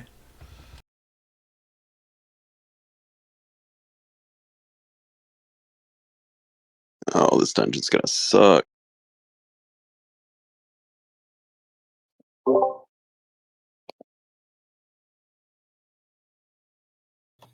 Oh yeah, so you got a scroll of Revivify.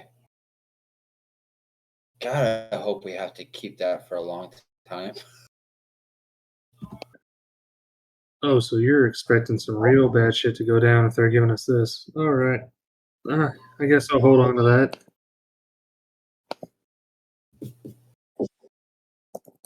So how was the mall? Well, I got Um, myself some fancy goggles. They even gave Gladier some. Got a couple of potions, stocked up on some antitoxins, and he like shakes the bag of holding, and you just hear a lot of clinking.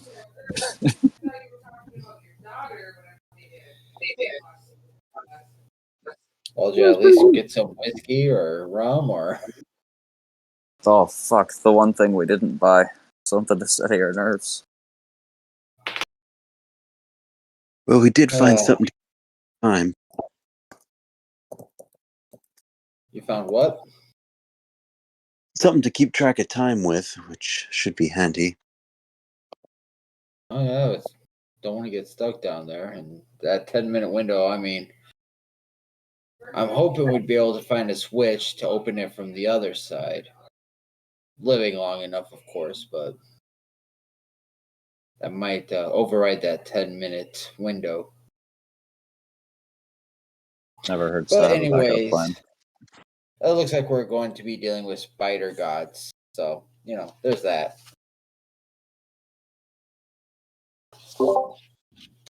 Great. I love spiders. So yeah, according to what I've researched, the Allcaster was won from a giant by this arachnid man, as well as some egg called the Egg of Doom. So, sounds promising. And so, yeah, that's what we're heading into. Hope you guys are ready.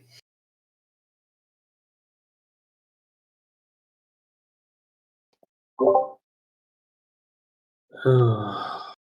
right. Well, I mean, I think I'm ready. Ready as I'm ever gonna be.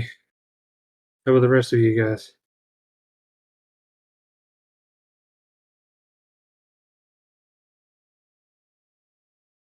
Yeah, I'm about as prepared as I think I'm gonna get. Yeah, I used to think having just a nice normal life would be nice, but honestly, after the past few weeks, I'm just ready to get moving. This standing around shit gets kind of boring. We're tainted. Blade is gonna just kind of go, yeah, I think I'm ready, but he's gonna feel a kind of like a tap or like maybe a little clickety clack coming from his backpack, and out from his pack, you're gonna see Archie kind of rest on his shoulder, and in this spectral crab's claw, he's holding a piece of the like a charcoal that he got from the temple. Um, Blade's gonna look a little perplexed and just be like, oh, what's this? And Archie will jump down and just kind of wave it in front of him. And Blade will be like, oh, do you wish to leave? Ugh. But kind of pull out his brazier and maybe start another ritual.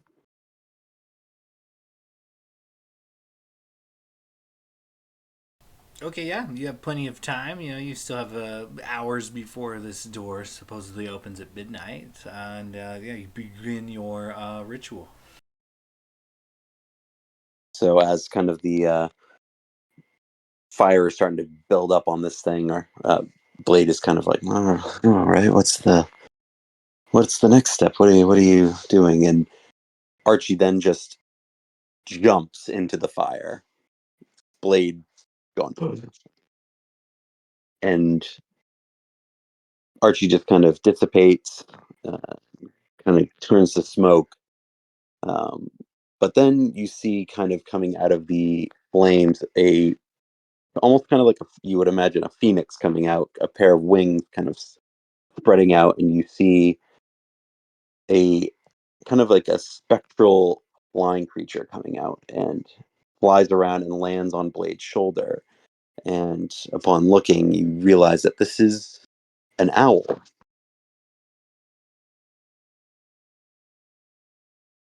A very, Nice. very owl. Nice. Shifting Archie's shape from one to another with this ritual, and you still have now a bioluminescently blue glowing owl.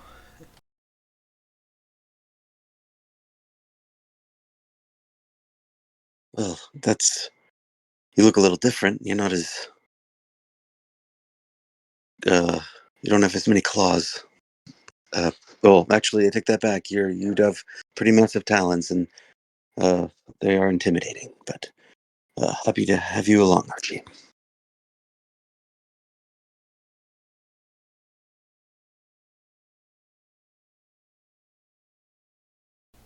All right. So, as you guys kind of wait out the remainder of the day amongst a bunch of hyper and overexcited gnomes who are all too finicky and excited over the simple things, a clay pot, a logo, an unseen hieroglyph. They're all just super giddy about everything. And yeah, this is as the sun crests, and though you can't see it, darkness does fall upon the land. And any last minute preparations you guys need to make before this cracks off? Speak now or forever hold your peace. Okay then, go ahead, Blade. Did you want to say something? No, I was just gonna say I'm good. I'm good to go. All right, and so as you guys wait, Getting later and later into the evening, the happy and cheerful gnomish crew, slowly but surely, they kind of dwindle down, heading home for their day. But a handful of them do kind of remain behind and look on to the door eagerly. And then suddenly a low rumble can be felt in the floor and seen in the walls and the ceiling as a bit of dust comes off here and there. And as this low rumble becomes louder and louder, this round metal door just kind of seems to slowly but surely slide out of place, revealing a perfectly square archway. And as it does so, I need everybody to go ahead and give me some perception checks.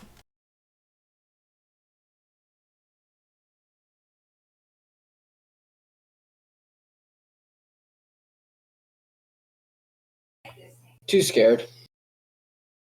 Percent. 21. 15 for Logus. 13. 17 for Glader. Renwick with a 21. As this door opens and you see on the other side of this, you can briefly, you look down what looks to be like a long hallway. And right at the front, maybe 10 feet in front of this door, there appears to be a set of boots. And as you look, as this door opens, you kind of first lay eyes on it. As the door opens, you notice that before the door is all the way fully opened, like almost in sync with the door, as it is opening, it slowly lifts the tile that this set of boots is on ever so slightly, like a fraction of a centimeter, like just the slightest. And then as the door comes to rest, it looks like the weight of the boots depresses this tile, and as that happens, a sound seems to shoot through the ceilings and walls. And suddenly, from the ceiling and walls itself, a beam of fire pointed at the direction of where the boots are. 3 separate beams, one from each wall and the ceiling, all cross right where the pair of boots would be standing, and these beams of fire erupt and hold course for a few seconds before calming down and dispersing. And before you, Renwick, is now just a set of boots that has been. One of them is barely alight, almost like flickering candlelight, but the other smolders and smokes. One is holding the candlelight, and as you kind of look into this room, you see tile floors, large. Tiles cover the floor as far as you could see, and a thick layer of dust. And so, without stepping in at this point, you guys kind of get a view of this area.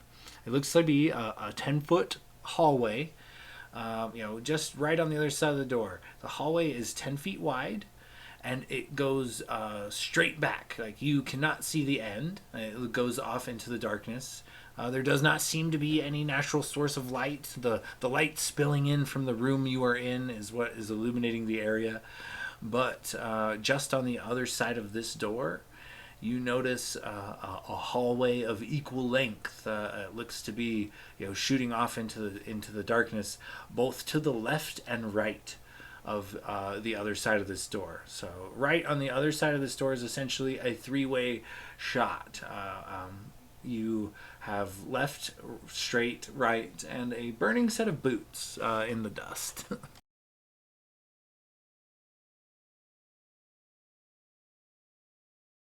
So you said it's a 10-foot wide doorway, and then right when you enter in, there's a left immediately to the left, straight forward, and then immediately to the right. Correct. It's kind of like a T. Here, I drew it on a map to make it a little easier. So, boosh. But yeah, it's basically a T, and you are at a crossroads already. As soon as you enter the door, you can go left, you can go right, you can go straight. You are in like a small hallway. It's only about 10 feet wide in any direction, but you clearly have 3 separate hallways, scattered about. So you guys tell me how you deduce what you deduce and which way you guys decide to go. Okay, and I think just to stick with continuity, since I'm going to be taking on cartography as a player, I think later, probably at some point, would have just gotten maybe like a blank journal or like some parchments and a quill. Sounds a cartography set. Oh, shut the fuck up. Yes. We can Later retcon. would We have can been retcon that for cartography. sure. Yeah, you can have picked up a cartographer set at the Yeah. at the market. Gee, I wonder what that's called. Jackass. Yeah, and so he would be having that out and kind of just jotting down. But just going forward, Glader's going to be taking notes. Okay. So Logus would take careful not to step on the block that the burned feet are on. And if he can, he would like to just get in the middle of the 3 hallways and just kind of not close his eyes, but kind of just try to see if he can hear anything coming from any of these hallways. Okay. And give me a perception check. Renwick's, I was going to say, as we're moving around, Renwick's particularly looking for traps, like anything weird on the walls, the ceiling, the floors, like anything that looks off-colored or like, oddly smooth or oddly cut. Okay, you give me an investigation check. I rolled a 19 on the die for a total of 29. Would you accept perception since I'm looking If you want as to, opposed to manipulating? If you want to look rather than touch, yes.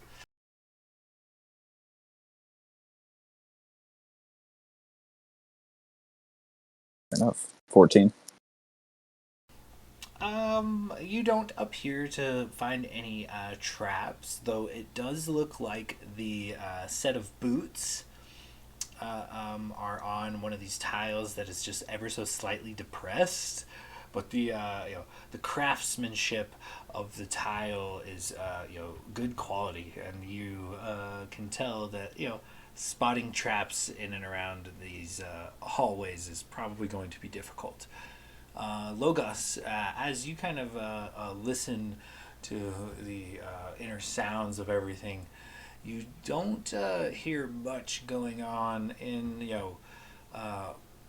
down either hallway as you kind of listen out, but you do hear a ticking that seems to slowly grow more rapid. It seems to be in the vicinity of where the large door cover kind of slid into the stone wall. Feels like maybe it's on a timer. Tick, tick, tick, tick, tick, tick, tick, tick, tick, tick, before the door closes. So you have about 10 minutes as the hopeful gnomes on the other side of in this like well lit cavern are kind of like waving to you guys, holding torches and whatnot. But yeah. Aside from that, Logos, as you kind of look around, it's just dust-covered hallways. They each look identical to the other, but one thing does stand out. Several footprints go in the direction as you kind of walk through the door, it would be left. It looks like you see the footprints of the clearly gnome who got barbecued by the fire trap that triggered right as soon as the door opened. It looks like 4 other individuals from that same kind of impression in the dirt or the dust rather had gone down the left corridor, and their tracks travel, down the hallway and out of sight.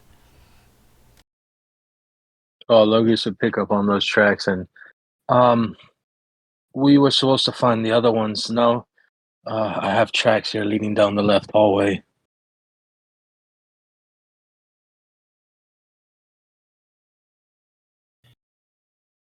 So should we go left to follow them, or should we blaze our own path and assume they died? Well, we can pretty much assume that they are probably not alive, but if there are traps down this hallway, we do have a buffer of sorts. Maybe they hopefully set it off. Well, that's a particularly morbid way of looking at it, but you do have a point.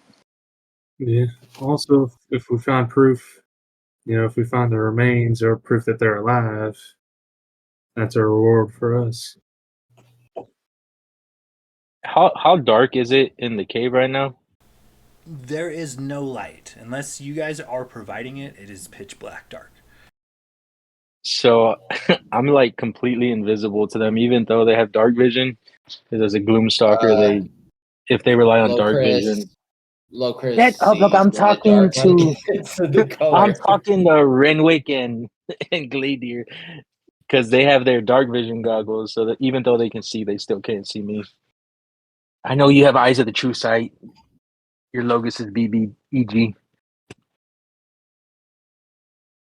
But so what do you think? Are we going to follow the footsteps? I mean, it was one of the deeds given to us by the mayor. I mean, seems like a win-win going down this way.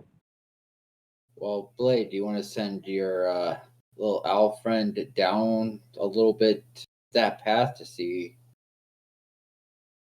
if it did set off anything before we start trekking that way? Yeah, definitely. I was going to just suggest maybe I could peer through his eyes. Smart man. So I guess Archie would fly over kind of just to where maybe like where the beginning of the hallway would to the left would be. Just kind of like where the just right at the front of it, and just kind of peer down and see how far down it goes. He's got 120 feet of dark vision. Blade will warg in through.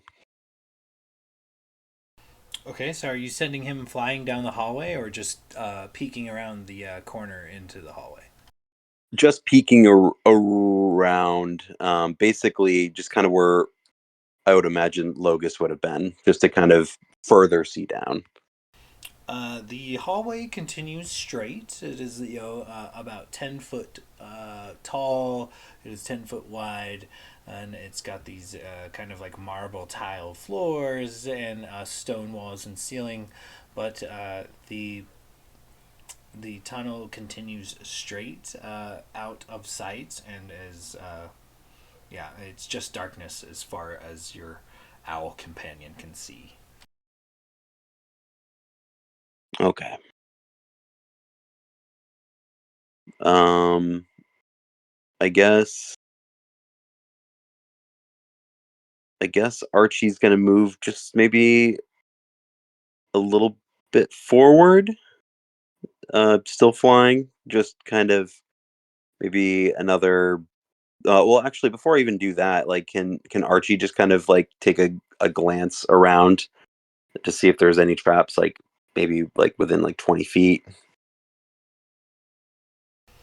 Okay, go ahead and give me a perception check as Archie kind of looks around the area.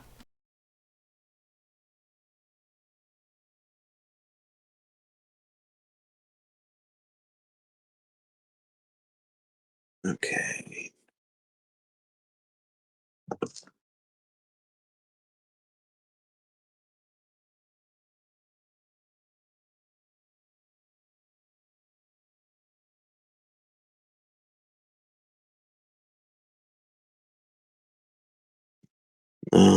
And that's going to be wisdom.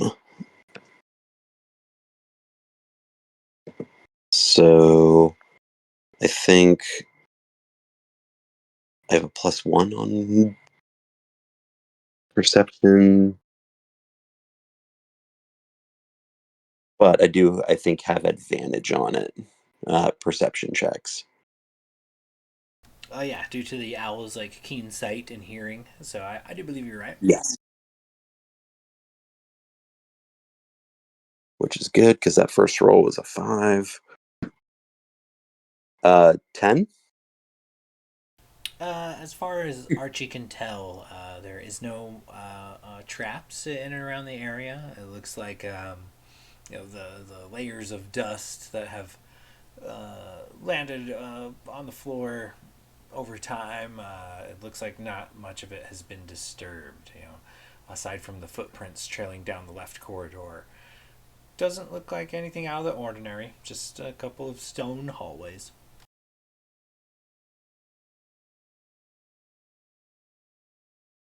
Okay. I guess.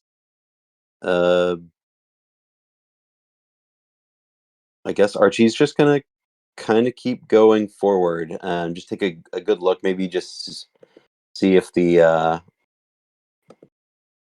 maybe this like straight hallway like comes to an end anywhere.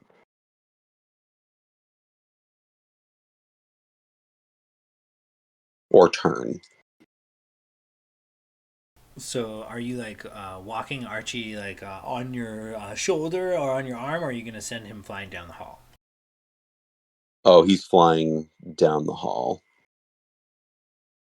Okay, so as Archie soars down the hall, I'll give you the basics no matter what, but go ahead and give me another perception check. I think Loker says it's a +3 perception, so using the Okay. owl stats or whatever.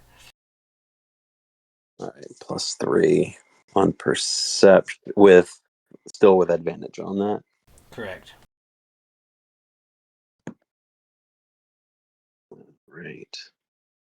So 10 on the first. 16.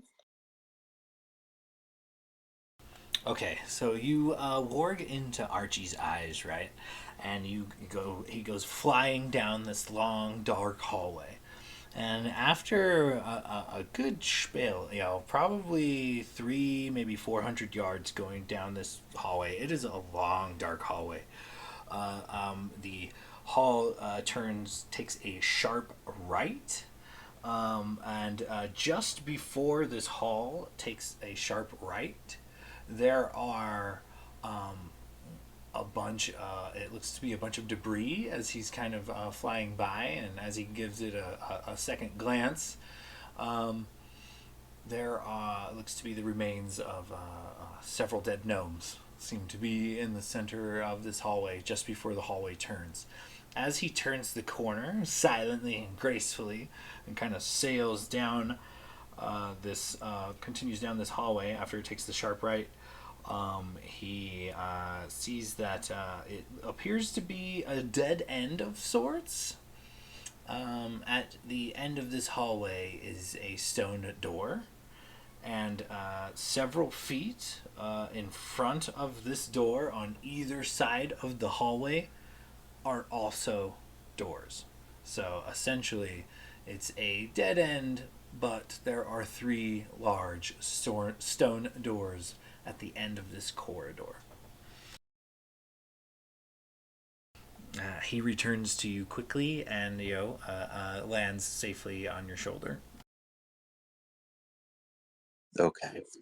So Blade is going to relay this information um, to to the party, but specifically Gladier, who's mapping this out and just saying, "Looks like this hallway goes on for quite some time, and it does eventually take a sharp right.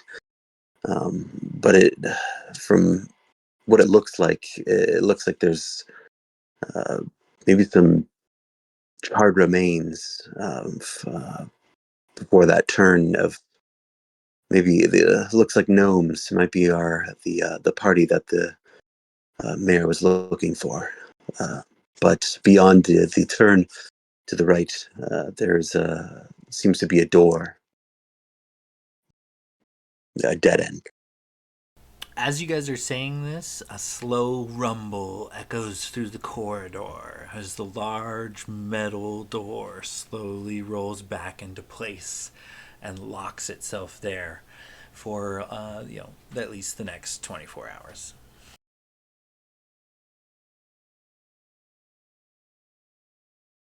All right, well, we're committed to at least this far. Well, it's safe to say that if we go left, there's probably some sort of trap there waiting for us, considering that there seemed to be debris and maybe potential bodies of gnomes down here. And 3 more doorways down there. Did you see how they died?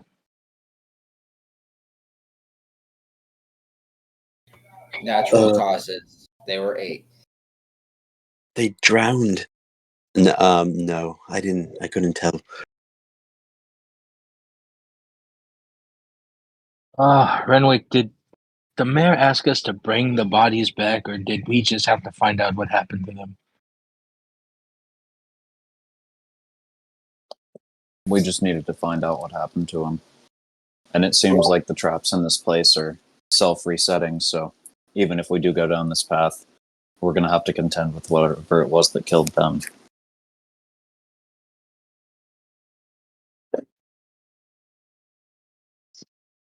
I think the real discussion is it worth trying to map out this whole place for the toy, or do we just want to accomplish our mission and get the hell out of here? Well, begs the question, how do we know what we need isn't down there? I mean, there's doors down there that could lead to other things. We don't know shit, so let's just pick away. Death 1, Death 2, or Death 3? At least we have somewhat of a buffer this way. I still think we go down the way the gnomes went. We've already Any scouted it. objections? We have no particular direction, so down we go. Okay. Sounds like Who can check traps? Maybe they should be up front. Right. Yeah. If you guys have made your decision, go ahead and let me know.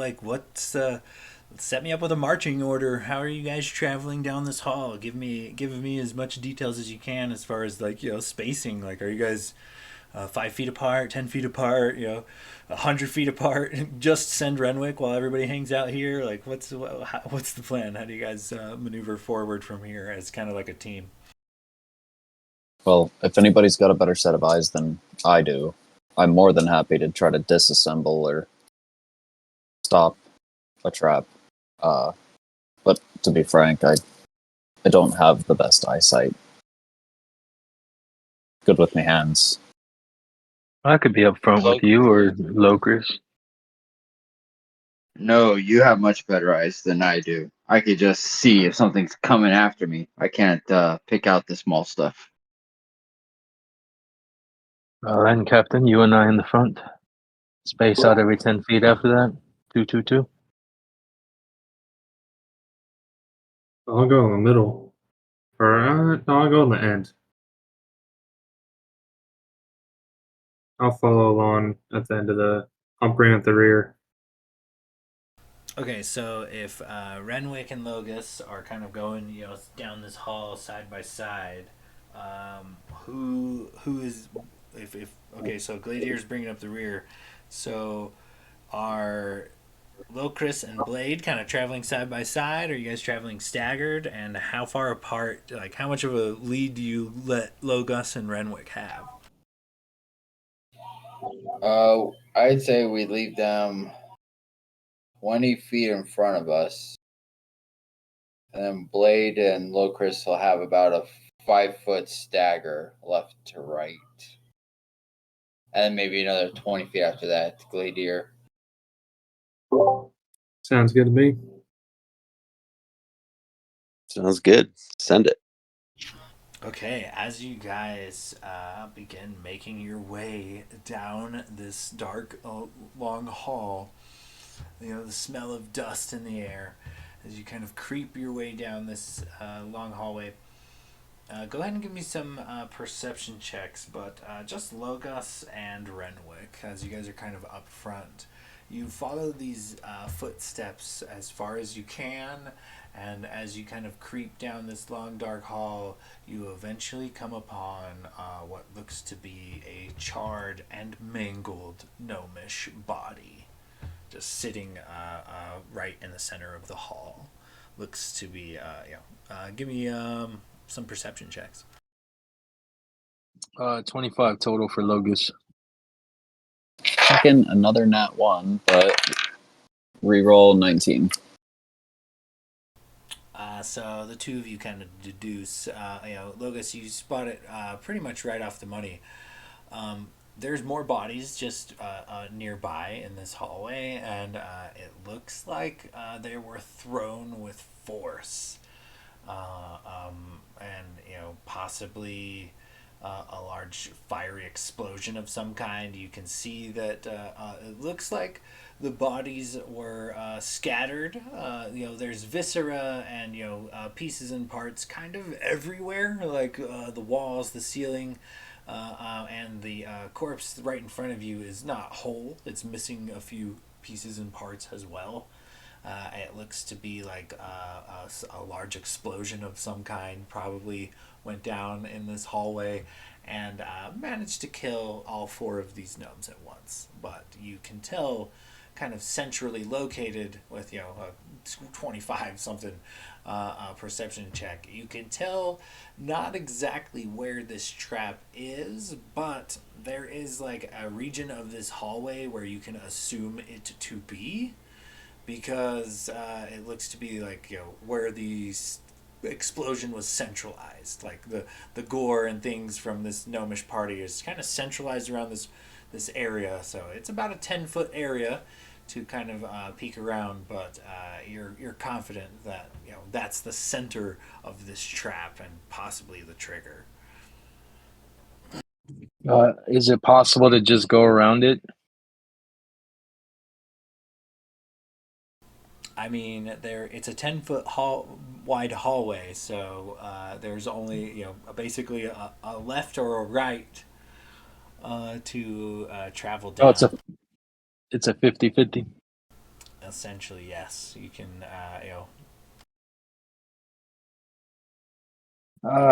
Captain, I mean, seems that these gnomes were fucked up by something. Something blew up in this 10-foot area right here. I'm not quite sure which side it is, but one of these blocks here, 50-50 chance, really, one of them sets off the trap.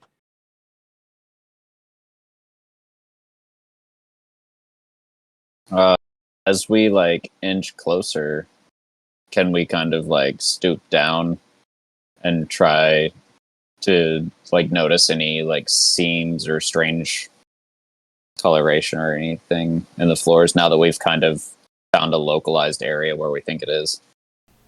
So rather than a perception check, in order to locate the trap proper, it will have to be an investigation check. This will be something you have to do hands-on, very gingerly, and carefully kind of feel your way around the area. But so just so you know, this involves getting more hands-on than just kind of looking. Yep, absolutely. I'm gonna go for it. How far down the hallway have we walked so far? At this point, you guys are probably 150 feet from the entrance. That's an 18. Well, I was going to say, since Logus is right next to him the whole time, can he have advantage? Since he gonna help him stuff out the trap, and he'd be squatting down right next to him. Okay, I guess I could see that being an advantage. Logos is kind of helping you out, Renwick. Go ahead and make the roll with advantage. 18's the highest. Renwick, try as you might, you kind of gingerly step onto the outskirts of the area, and you feel around and tap around with like your maybe a specialized tool out of your thieves' tools kit. And as far as you can tell, you cannot detect a trap. As I'm assuming that there's like body parts and stuff, can I like find a hand or a foot or something that's just kind of separate? Oh yeah, there's gore and viscera everywhere. It'd be all too easy to grab a couple fingers or a foot or a hand. Captain, I have an idea. It's a little morally incorrect, but I mean, if we potentially throw one of these body parts on one side, it'll either blow up or it won't. I mean, don't act like that's not something that we haven't done in the past. I mean, we're pretty morally questionable most of the time, so have at it. Okay, so Logus is gonna go to one of the gnomes. Sorry, friend. But I mean, you can look at it this way. You might save us from this fate. I don't know why I'm talking to a dead body, but I'm gonna borrow this, and he'll just like pick up a hand and a foot.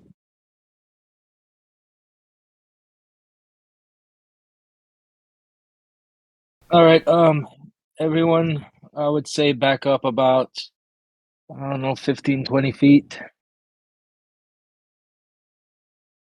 And Logus is gonna get like 15, 20 feet away as well and try to throw the limb from a safe-ish distance.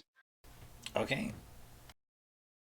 So you're 15, 20 feet back. Where are you at the when he throws these parts, Renwick? He said for everybody to back up, so I'd assume we're either where he's at or slightly further back. Okay, so as he throws these bodies parts, Renwick, are you up next to Logos, or are you back with the group? If he said to back up, I would be probably like right behind him, 5 or 10 feet. Okay, you got to be more specific. Is it 5 or is it 10? Oh God, I'll call it 5 because the metagame in me wants it to be 10, but I would be pretty close to him. You were a brave man. And hearing the evil voice in the sky question that, Logus will too move back 10 more times. So as you toss these body parts forward into the area where you believe this trap to be, Renwick, Logos, go ahead and give me some dexterity saving throws. As these body parts sail through the air into the darkness and land with a wet thud, they come with a large explosion. Fire and body parts and viscera once again fly down both sides of the hallway, and the explosion is far more powerful than you had originally thought, Logos, as it radiates about 40 feet from the center. Engulfing both you and Renwick in a wall of flame, if ever so briefly. What did you guys roll? Well, question for you. Since it was a 50-50 chance, could I potentially roll maybe like a d20 that I rolled on the block that doesn't blow up? I assumed you threw a foot and a hand, one at each side. That's what I had. No, I would have thrown one at one block, and just to see what happens, I grabbed an extra just in case. I'm gonna say maybe next time the proximity sets off the trap anyhow. So dexterity saving throws from the party. Are for at least Logos and Renwick? What did you guys at? 23. 24. Well, damn, both of you guys schooled that.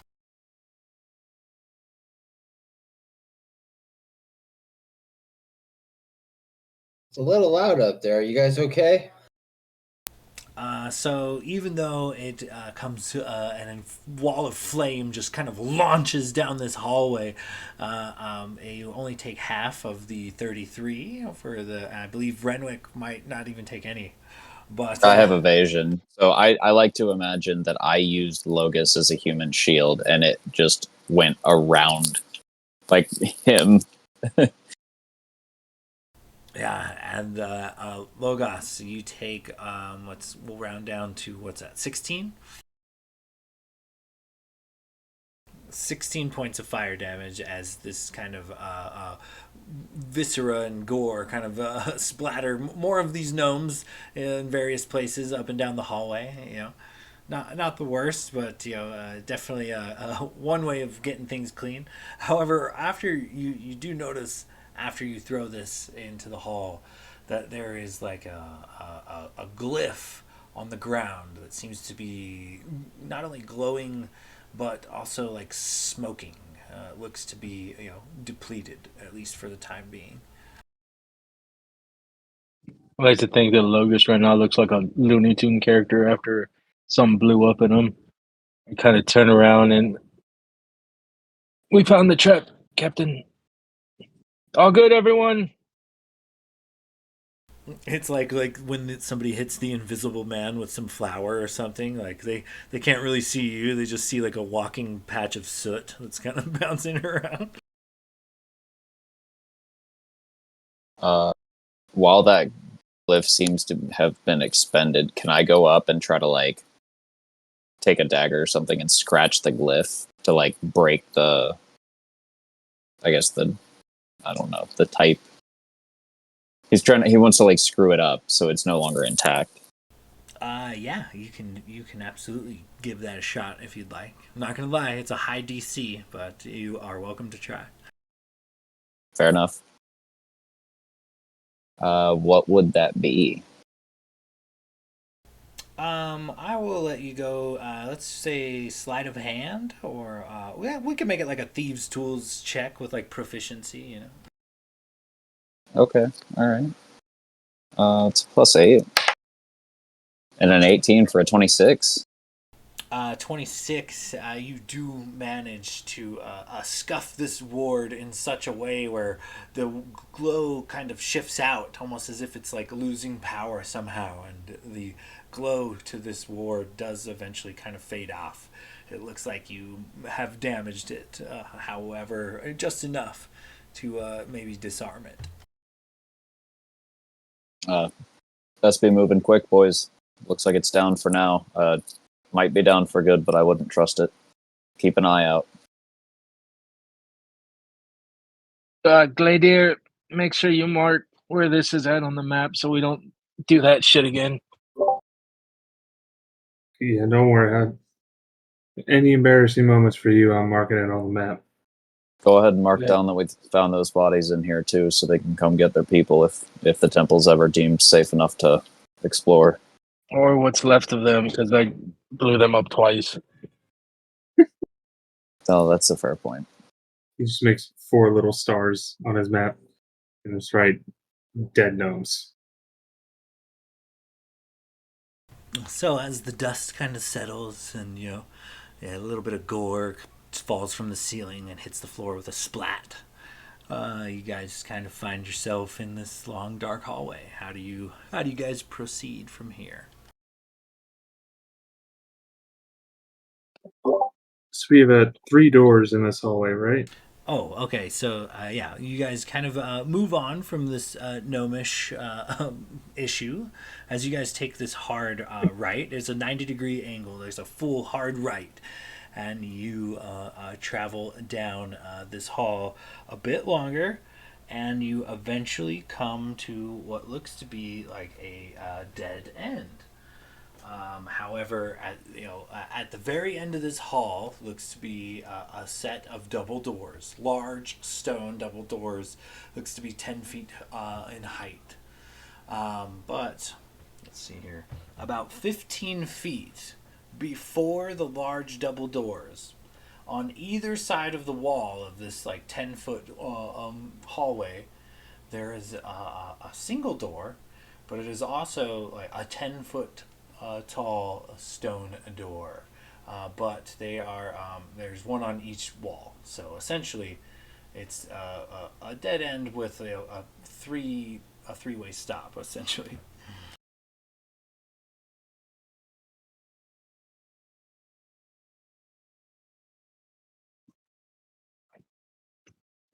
So there's There's 3 stone doors, or there's just like nothing else here. Yeah, it's a dead end. One set of double doors, and then 2 other small doors on like the walls on either side. So if you're looking at it, like 2 doors straight ahead, and then if you look left, 1 small door. Look right, 1 small door. So this brings us to the age-old question of: do we sit here and argue about which door, or do we just roll a d3 and see where we go? Where I'd say y'all we check go? the small doors first because I'm guessing what we're looking for is going to end up being in a big room, which will probably be blocked by double doors. We could be looking at a storage closet and bedroom right here with the smaller doors. So I think we should look at those first before we go to the double. And that Well, looks like a penis. that seems That's reasonable. what And I thought. Renwick will go to the smaller door, I guess, to the left, and kind of like approach it carefully and inspect it for like a pressure plate in front of it maybe, and I guess inspect the door to see if he notices any like tripwires, straps, or anything. Okay, go ahead and give me an investigation check as you do this.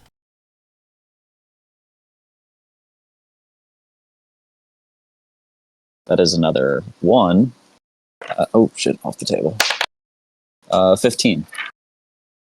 Okay, so as you kind of inspect this door, you don't detect any traps or anything, but the door is for sure locked. It has a keyhole right in its center, and what is particular about this door is that a large drop of water seems to be engraved upon the surface of this door, and the lock is kind of placed center in this large drop of water.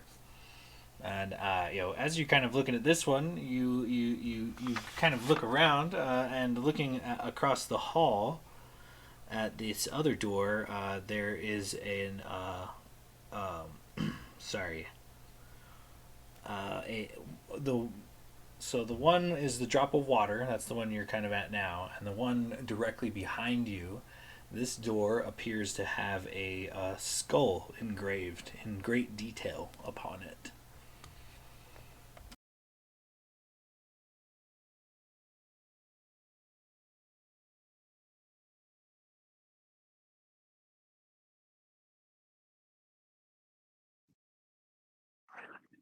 Maybe try to pick the lock, Captain. Does anybody with a bit more of an arcane eye get a sense that this door might be magical? Just before I go picking locks, I wonder if there isn't anything curious about that drop of water that's engraved on the door. I'm going to expend a charge from my wand of detect magic. The as you expend a charge from your wand, there's like a glimmer of magic coming from the floor directly in front of the double doors down the hallway, but you don't detect anything coming from this droplet door. So it looks like the floor in front of the double doors possibly trapped with something magical. These other 2 doors, I'm not getting anything from a magical sense. Could be physically trapped, but there's nothing magical coming off.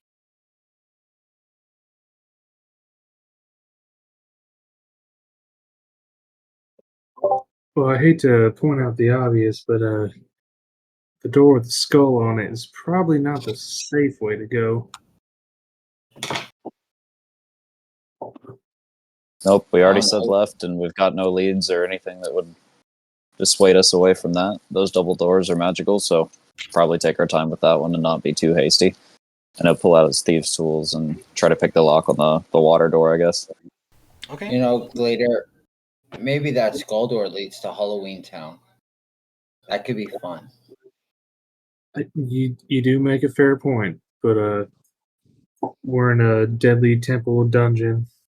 not a. You know what? Actually, that you could be right.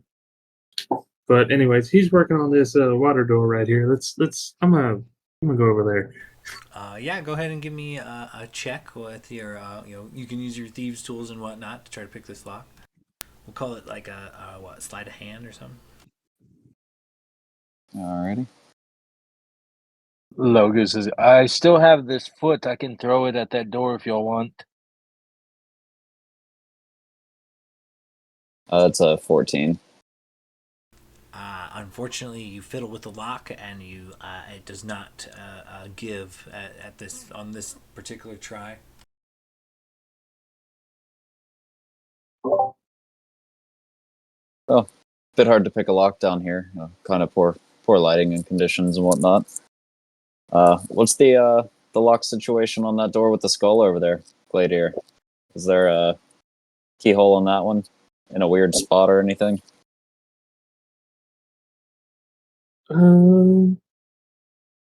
Let me try something real quick.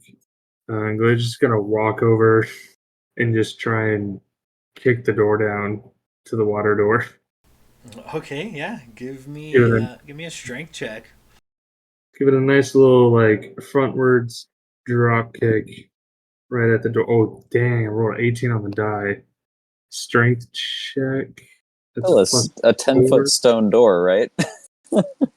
You know what? I'm strong. That's a 22.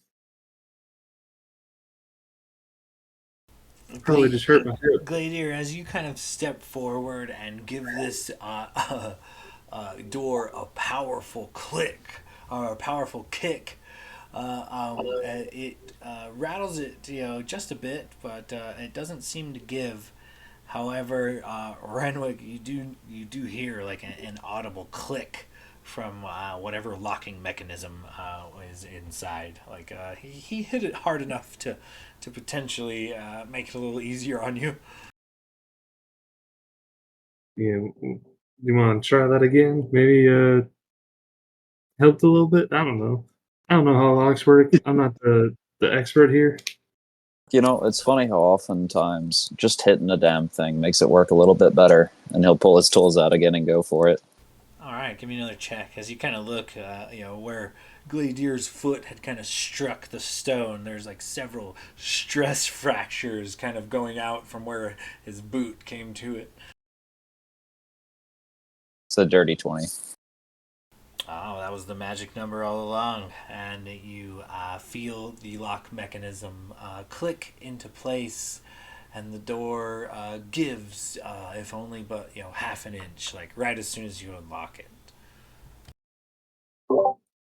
Sometimes you just have to, like you said, just hit things, smack it a little bit, and it'll start working.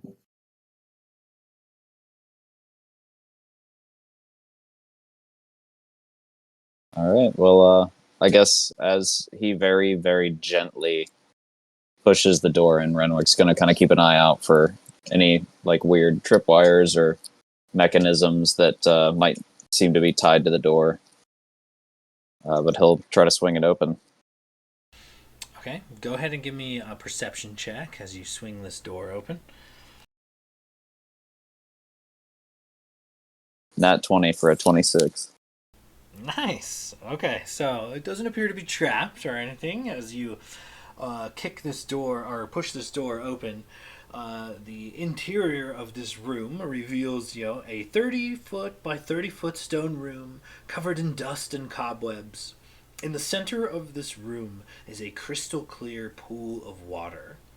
5 marble statues are placed around the pool, all different races, all facing the pool, all smiling or wearing expressions of joy, all pointing at or reaching towards this pool of water. And that is all that the room holds, is this pool of water. Well, it's kind of like fountain with these statues around it.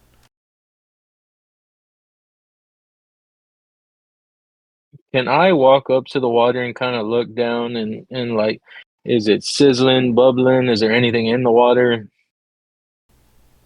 Go ahead and give me a perception check as you kind of walk up.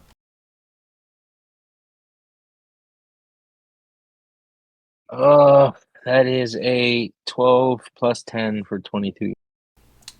As you kind of walk up and look into this water, it looks like crystal clear, flowing water somehow. Like it looks fresh. It looks drinkable. It looks crystal clear. You can see all the way to the bottom of this pool, and it's roughly 10 feet deep. And you can see the similar tile structures as the hallway you're kind of walking around in, and it's just a crystal clear water. I'd be So careful something- around that. Something that clean down in a place like this doesn't seem natural. Well, something of interest is in one of the murals before entering in this area. This pool with the picture was depicted, and coming from it was the arachnid man, where he was gifted a cloak and a trident. So my guess is this is some sort of maybe prayer room for them, or for him to prepare for his battle with the giant. So you said there was 3 statues on the 3 walls, not counting the door wall. Can we tell what? Sorry, what? Negative. There are 5 statues, and they are positioned around the pool of water. And each of them seems to be a different race. And they are all, some of them look joyously as they reach towards the water. Others kind of smile and point as they point towards the water. All of these statues are facing one another, all facing inward, all facing this pool of water. Okay. Can we tell what species they are from without entering the room? Can we kind of like peer in and kind of Not without I'm entering already- the room, but Logos walked right up to the edge of the water and seemed to be fine. But yeah, as you guys kind of look around, it's just varying species of humanoid. You recognize, an elf, a dwarf, a human.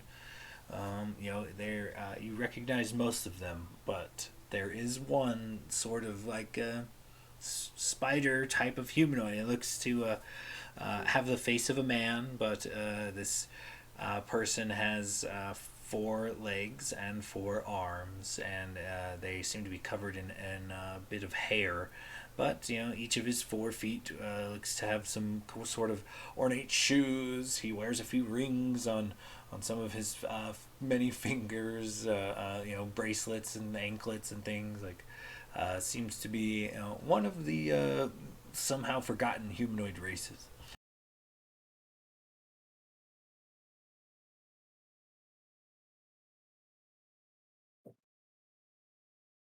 Should I try to dip this foot in there and see what happens? I wouldn't go desecrating place. I mean, can we see the bottom of the pool? Yeah, it's crystal clear. It's about 10 feet deep, and the pool itself is, roughly about 10 foot in diameter in the center of this room. So, but yeah, it's crystal clear water all the way to the bottom. So I think I'm going to name this arachnid guy something like, Peter Parker, just for no reason. I like it. I mean, The until we arachnid have an god, official Peter name, Parker. that seems legit. Yeah, works. Can I walk around the room and see if there's? I know you said it was kind of at first glance looked pretty bare, and it was kind of like cobwebs and stuff like that. Can I just kind of walk around and get a closer look to see if there's anything other than these like statues and pool of water? Yeah, go ahead and give me a perception check as you kind of glance around the room.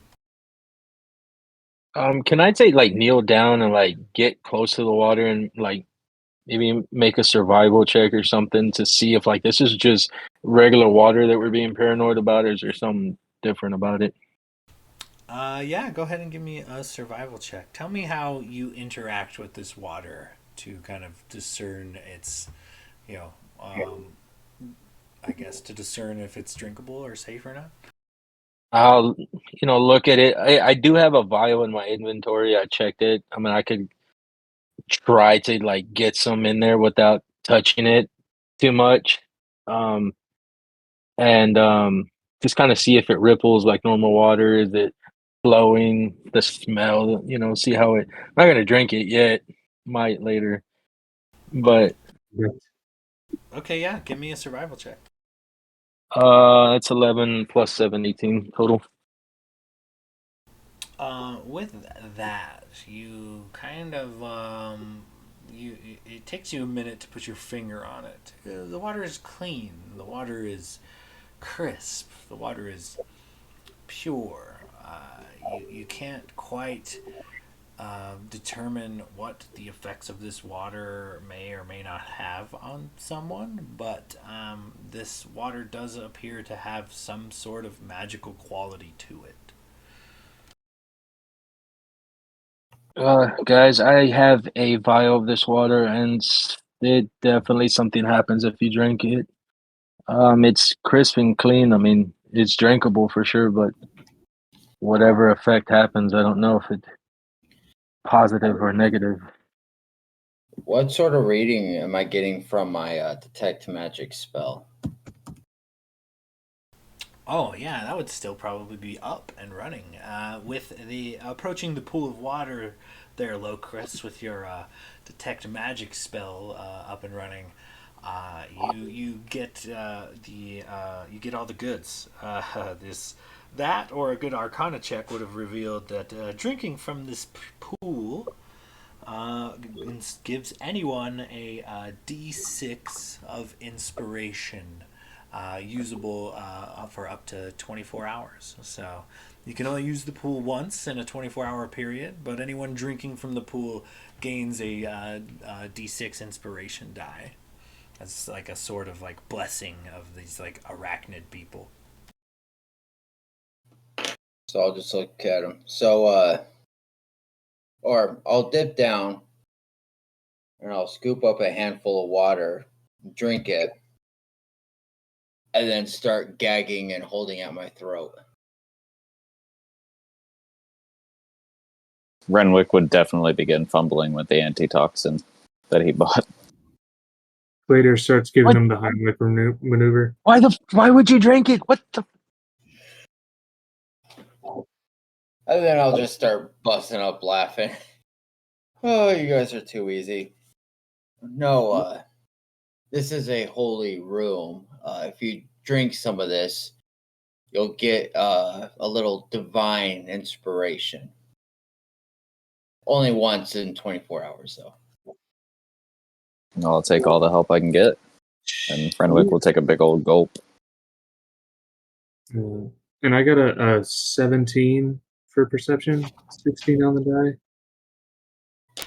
As you kind of survey the room, Gladiator, there do not appear to be any. There doesn't seem to be anything out of order, But one thing you do notice, aside from the cobwebs and things, is that this room is, particularly dusty, and aside from the tracks that you and your party have brought in here, it does not look to be like anyone has visited this well for some time. Oh, guys, I think we're the first ones to drink from this well in quite a while, so guess we might as well take advantage of it. As long as Locust isn't lying to us, we don't keel over dead in 2 minutes. Just kidding. Well, just him in the shoulder. I can't speak about your allergies, but this liquid itself, as far as I know, is not going to kill you. All right. And yeah, any of you who drink from this pool, it's not only crisp and cool and refreshing, but it's almost like taking a break, like getting a rest in somehow. Like you take a big swig of this water, and it's like invigorating, and definitely a feeling of some sort of refreshment kind of washes over you upon drinking some of this water. And anybody that does so, take your D6 of inspiration. Will be able to add that to your future rolls. Try to prevent your deaths. Man, they're giving us a lot of good shit, which makes me really scared.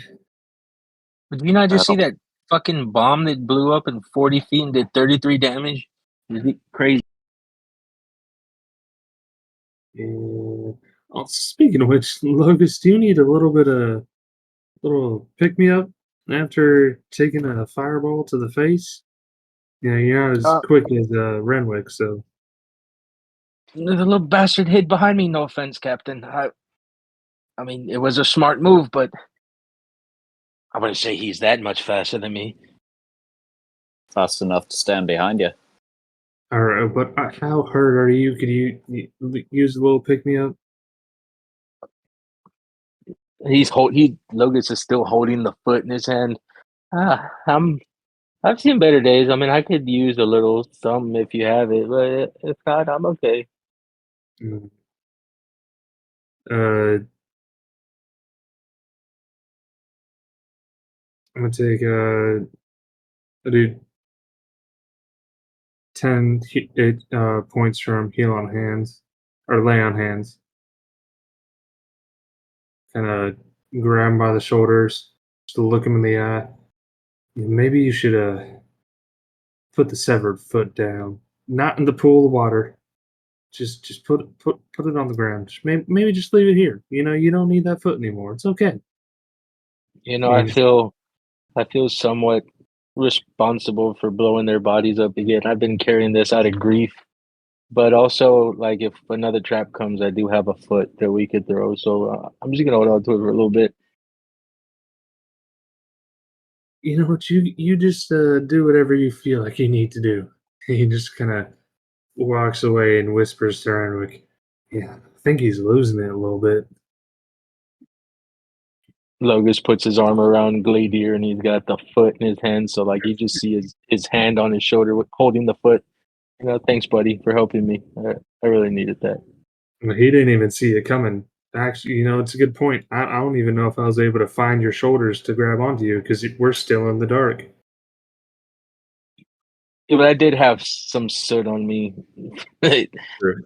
from the explosion, and I imagine So we some just see gore. this sooty silhouette holding a fucking Yeah, severed leg. just a floating foot in the air.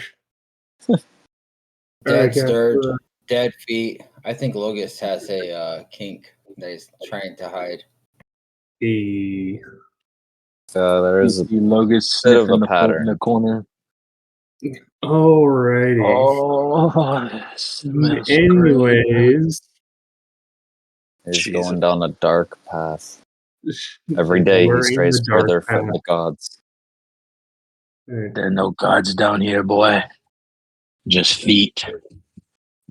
Jesus Christ. Poor Yeah, Sean. we're It's banned from YouTube. No, I'm just kidding. no surprise that Sean is throwing us in this dungeon to kill us.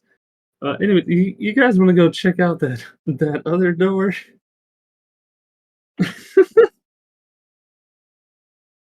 I despise that GIF. I really am not a fan. Yeah, so as you guys kind of meander around the room, tell me what you guys do from here. All right. Well, if the room looks clear, otherwise, do we see any writings or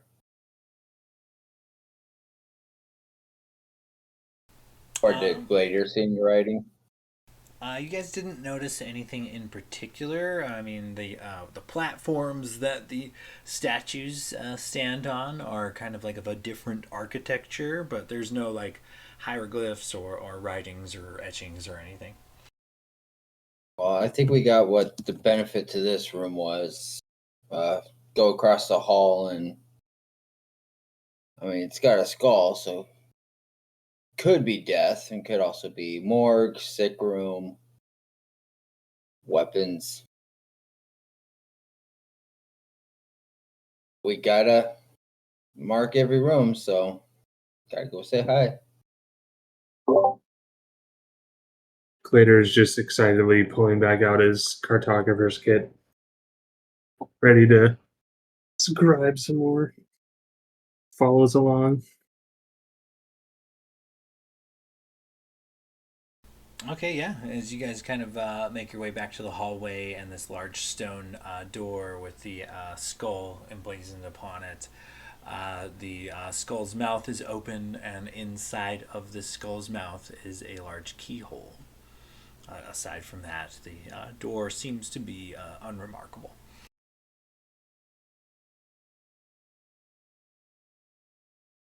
Well, I suppose I'll try to do my thing. And he'll step in there with his thieves' tools. Should we do the old kick and pick lock again? Well, that did work the first time around. Guess I'm not opposed to it. Before you go kicking that, can I inspect it for traps real quick? Yeah, give me an investigation check. 18. As far as you can tell, it is not trapped. Sweet. Have at it, big boy. Hey, Gladiator, before you kick, maybe I can lend you a foot, and I'll hold out the foot. I want to be mad at that, but that was actually pretty fucking funny.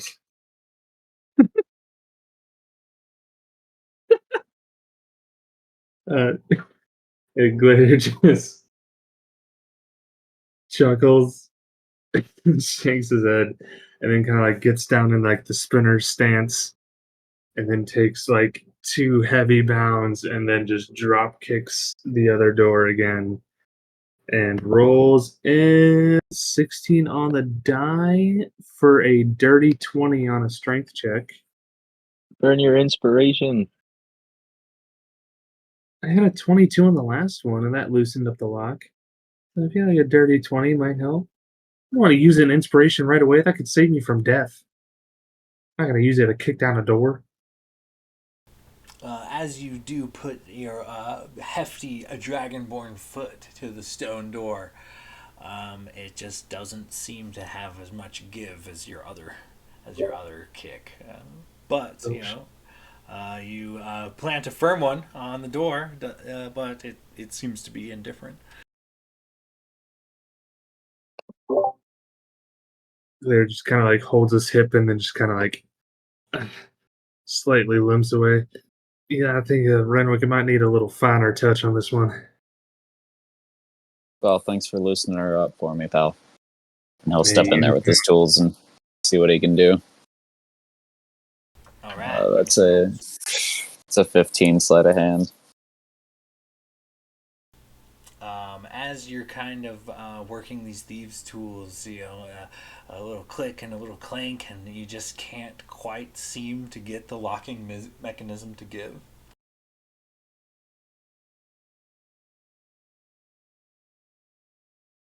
Not sure what you boys want to do. I'm having a hard time getting through this lock.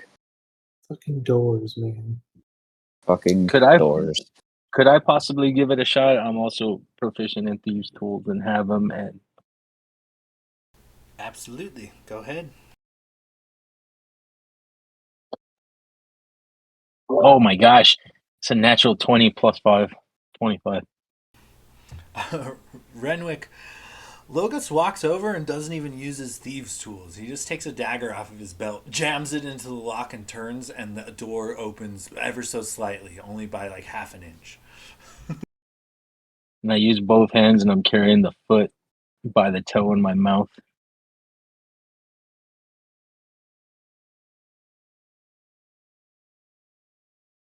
I think he's like so impressed that he's just kind of letting the toe thing go. There you go, Captain. After you. Well, if you insist, and he'll, I guess, inspect for tripwires and whatnot as he's pushing the door open, but he'll push it open and try to get a look into the room. As you push the door open to get a look into the room, what is revealed is a short hallway, 5, 10, 15, about 35 feet down in this short hallway, and then this short hallway takes a sharp right turn, and similar in the architecture make of the hall you're in, except for the entire floor of this, in the center of this floor, all the way down this hallway, and it looks to be around the corner too. It looks to be old decaying bodies. There is debris. There are skeletal remains. A lot of people, a lot of these humanoids look to have been placed, look like they are heading towards the door for some reason. But you see, as you kind of look down this hallway, you see probably, 20 or so different decaying remains, decaying individuals, bodies, if you will. Just for map purposes, so he walks through the door with the skull and it takes a sharp right turn. Like, how far down is that hallway ish? The hallway continues down. Let's see. So we'll say you guys are still standing in the doorway. After you open the door, you've got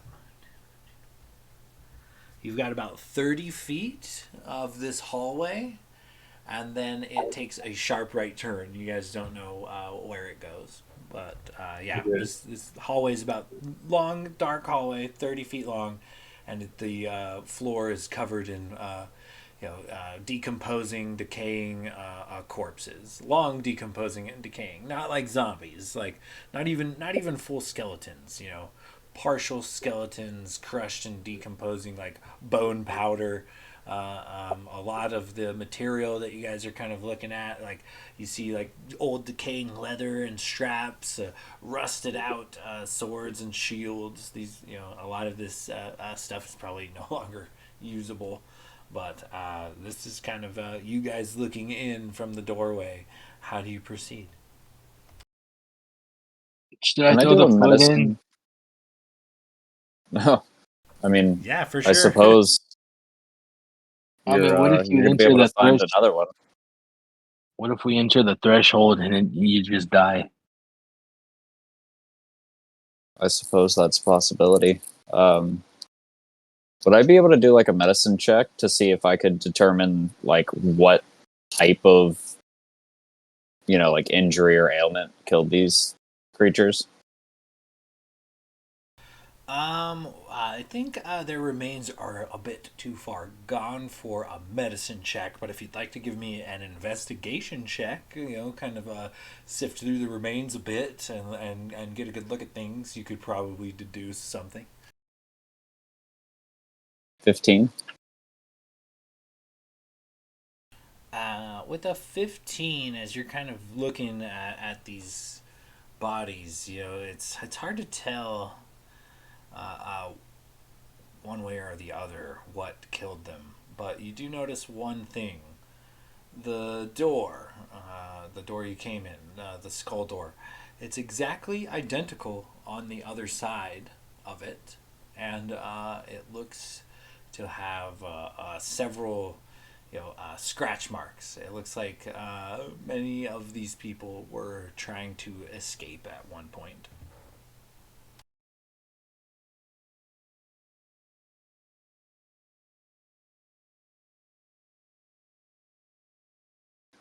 It seems like whatever's down this way, the room's designed to trap you in here with it. I don't know what exactly it is, but that seems a little risky. Blade, you got any interest in maybe seeing if Archie wants to fly around in there a bit? Maybe take a quick peek? Or do you guys want to just move on to those double doors? I don't think it would hurt if Archie's up for it, and he'll kind of look to his shoulder, and Archie will kind of make his way forward. Okay, yeah, you send Archie flying down the hall. Yeah, kind of because yeah, exactly like before. Okay, yeah, go ahead and give me a perception check for Archie as he takes off down the hall. While this is going on, Locris is going to take out his costume and kind of stuff it into the doorway so that it couldn't shut all the way.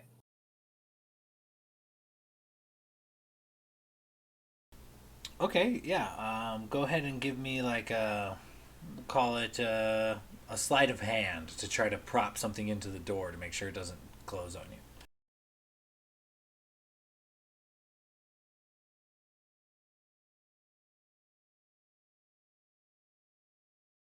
All right. Archie, for his first roll, was a 6, but with advantage, natural 20. So for 23.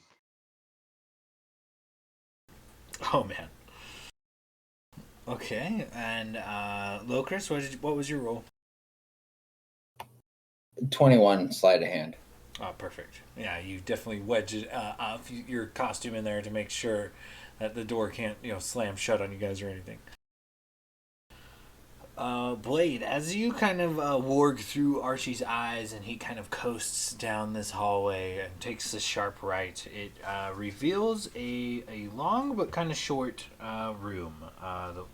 He kind of circles around this room.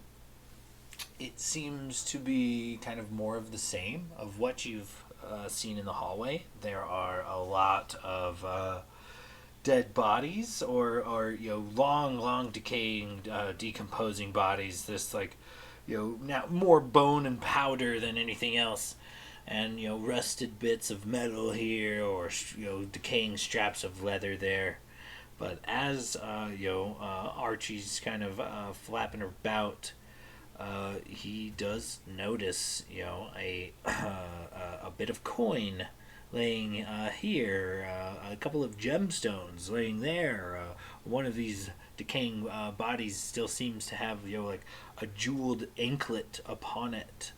It seems like they're you're looking at what appears to be fallen adventurers, parties of that have been slain somehow or some way. But you're looking at probably 3 to 5 10-man adventuring parties from different eras that seem to have passed away in this same room.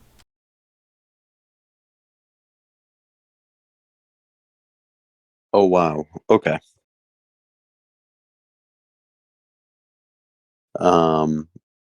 So I guess so if I just so I'm picturing this correctly. So this door leads down that one that was the original skull one that we entered opens up into a long hallway once again, and then takes another right. And we found more bodies kind of before that corner.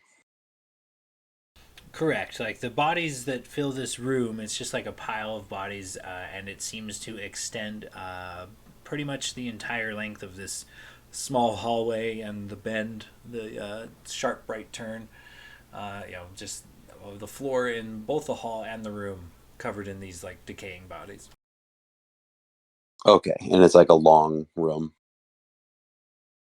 Yeah, the dimensions of the room. It is about it's about 15 feet wide, but it is about 45 feet long. So it is not a big room, but Okay, and there doesn't seem to be like any other doors in this room where the fallen adventurers are. not that you saw. No. Okay. Um, so I guess possible Archie will make his way back, and Blade will just relay the information on.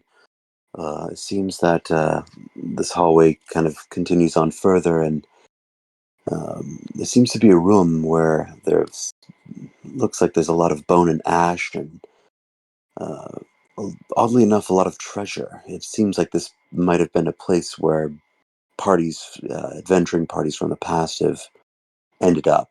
It seems like there could be quite a treasure trove in this direction if we were to continue, but it's truly a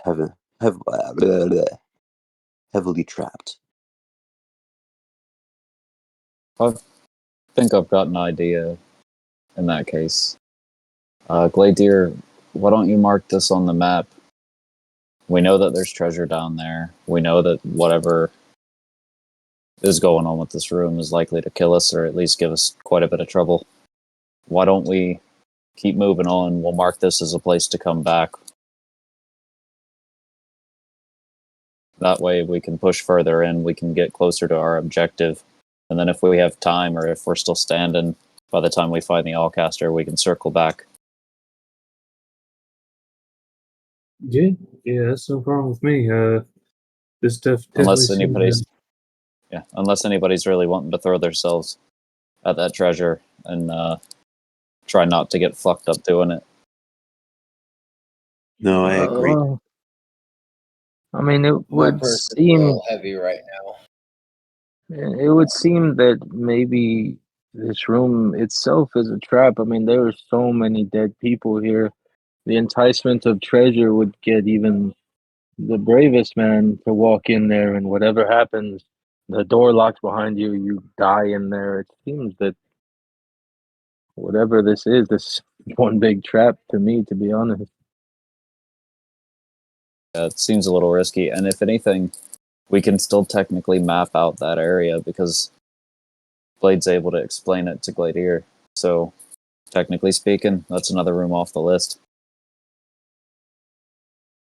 Well, do we think the door closes or do we think that some monster comes out? Well, either way, they get stuck in here. We just don't know if they get stuck in here with some sort of environmental condition, some sort of creature. I mean, the scratch marks on the back of the door make it look like they were trying to scratch their way out. It doesn't give me the impression it was some sort of beast. And at least with So I'm that room, wondering if I use a mage hand to go pick up one of those coins if we're outside the doorway. Worst case, you get locked out. I like where your head's at. We can all step out of the room real quick. Step out and I will bring up my hand as it turns all black and a black shadowy hand forms. And it'll move up to 30 feet away and try picking up a coin.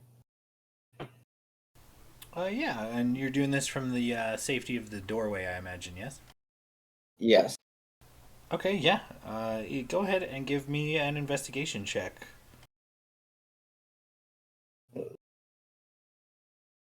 Yeah. 11.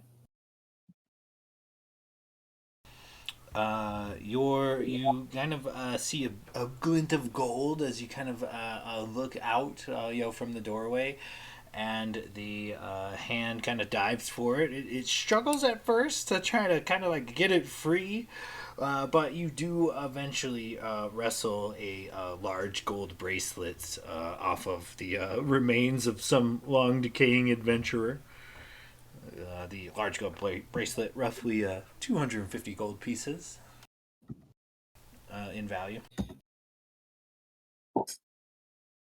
Well, I don't know what's going on in there, but I got paid. It must be some sort of a pressure plate or some sort of tripwire or something that, once you enter in too far, closes that door behind you. Sure, there's no handle on the other end. Can I do the same thing as last time and see if there's like a central part where everyone seems to be dying, and maybe kind of try to deduce if there, where the central point is of if something sets off in there? You can, but not from the doorway. You will have to enter the hallway proper.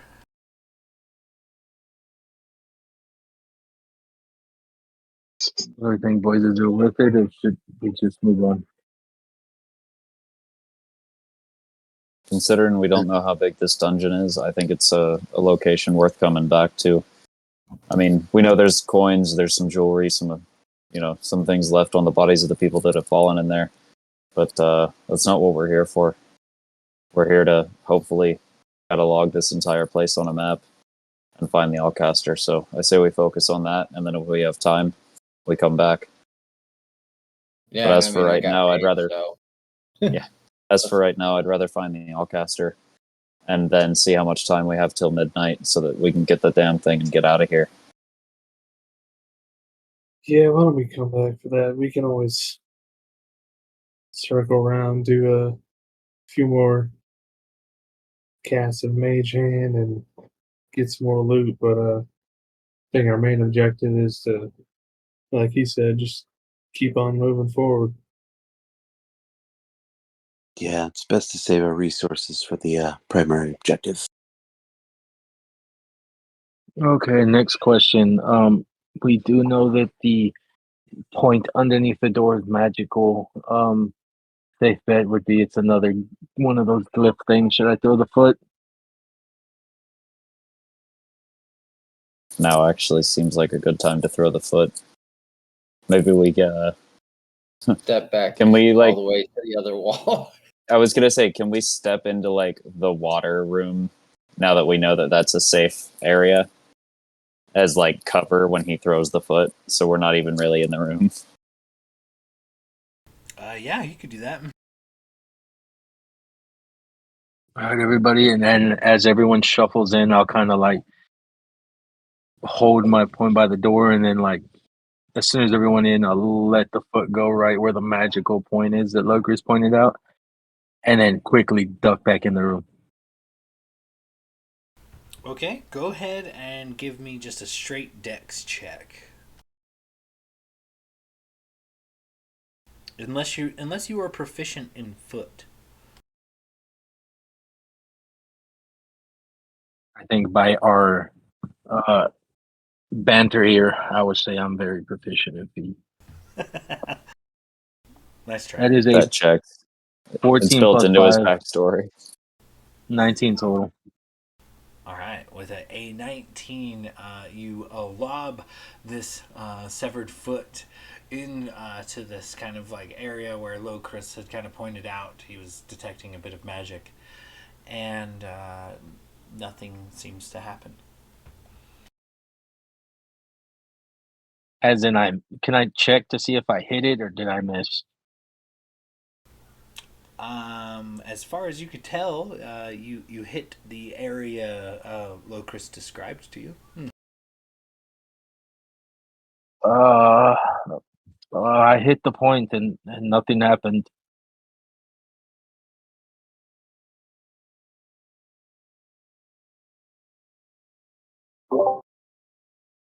Well, Renwick, do you want to check the door for traps and see if it's locked? I mean, it could be magical in that it teleports you somewhere.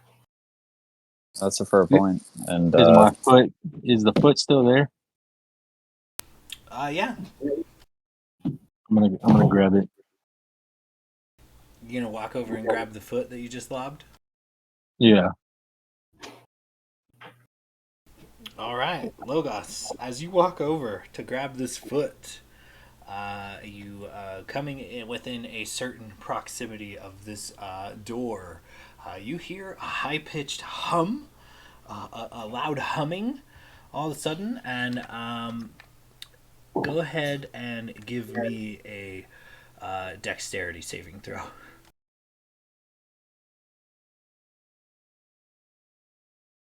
It's a 21 total.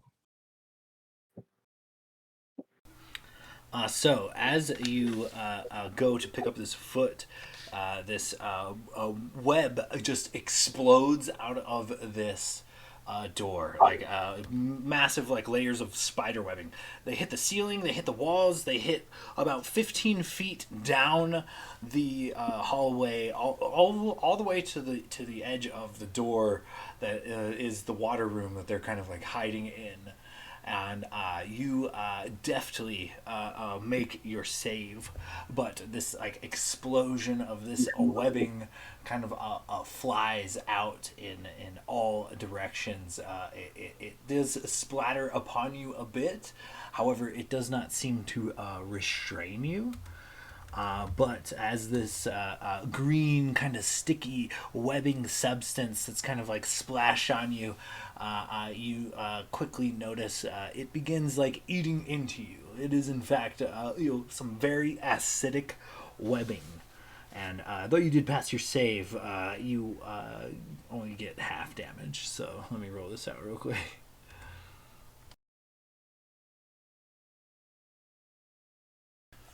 So you take 13 acid damage as you've kind of avoided the brunt of getting caught in this webbing, but you have thoroughly coated most of the hallway and now the set of double doors in this webbing.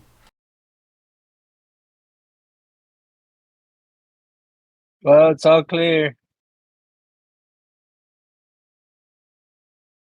Oh, thanks again, buddy. Renwick will walk up to the door and inspect it for traps.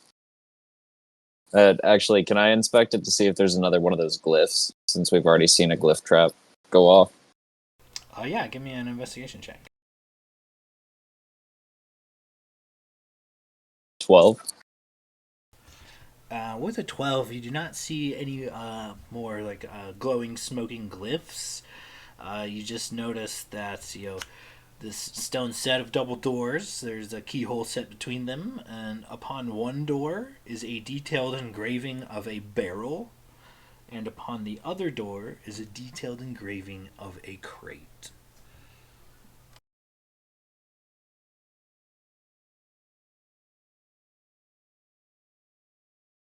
I'm guessing this is a storage room.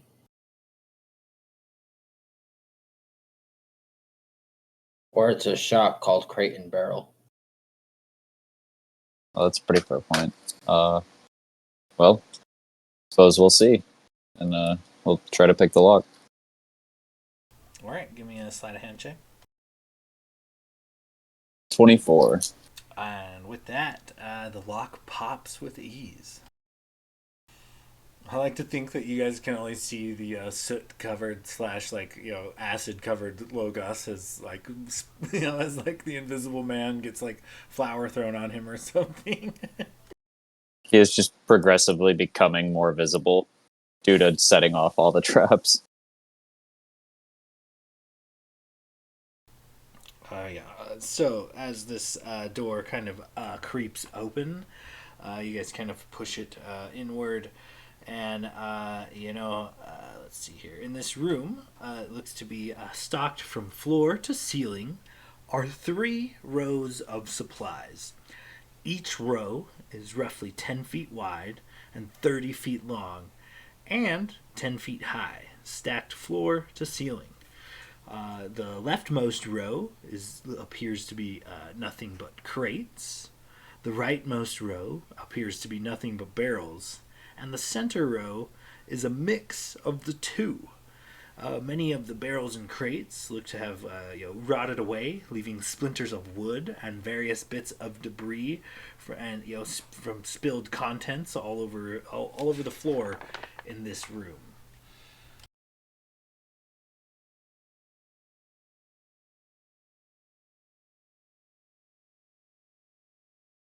I mean, you have to commend them for their organizational structure. Crates on the left, barrels on the right, a little bit of both in the middle where they overlap. I respect it. Is there like a rough dimensions that we can tell from the count? Because all the shelves are 10 feet wide and there's 3 rows of shelves, so it's like 30-ish feet wide. And how far down? Yeah, give me a second. I'll draw out some dimensions for you.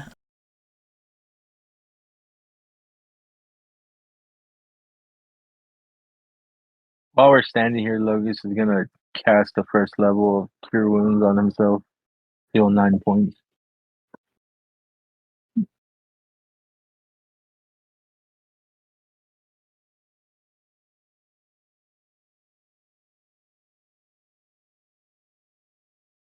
And thank God my dex is high as shit because I've taken 16 and 13 points of damage from traps already.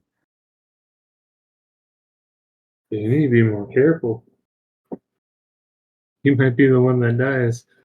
If I would Oh, have he's failed the certainly dex check, trying. if I would have failed the dex check, that would have been 33 and 26. I'd be halfway dead by now.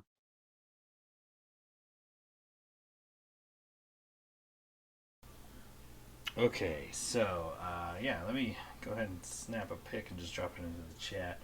But yeah, this room is fairly large. The ceilings are not any higher than like the hallways you guys have been traveling in. But we'll try to just drop this room in the chat. Yeah, so as you guys are kind of looking into this, you notice everything's kind of got a recurring theme. There's like a lot of dust and a lot of cobwebs in the room. Even the floor just on the other side of the door. It's very dirty in here. All right, I'm sending a pic, and it's pretty close to the right dimensions. There is the door, and then the 3 rows of supplies. Locust is going to go up to a crate nearby him and investigate it. Give me an investigation check.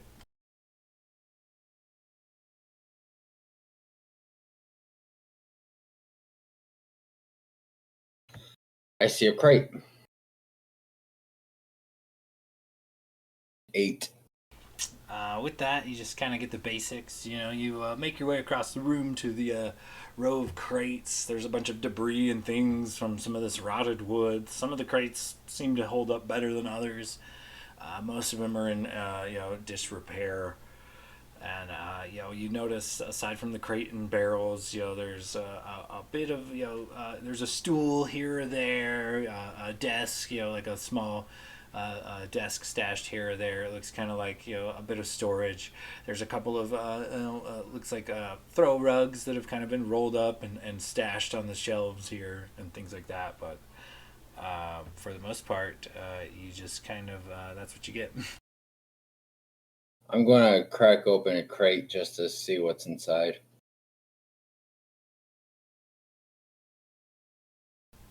Okay. As you grab this crate and crack it open, go ahead and just roll me up your just luck check. Well, raw d20.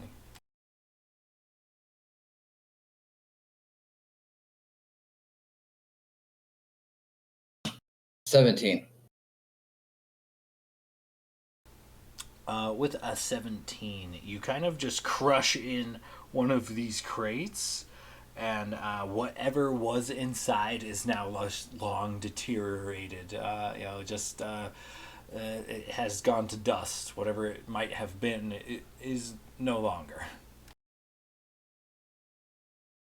Yeah, there just seems to be a bunch of trash in here.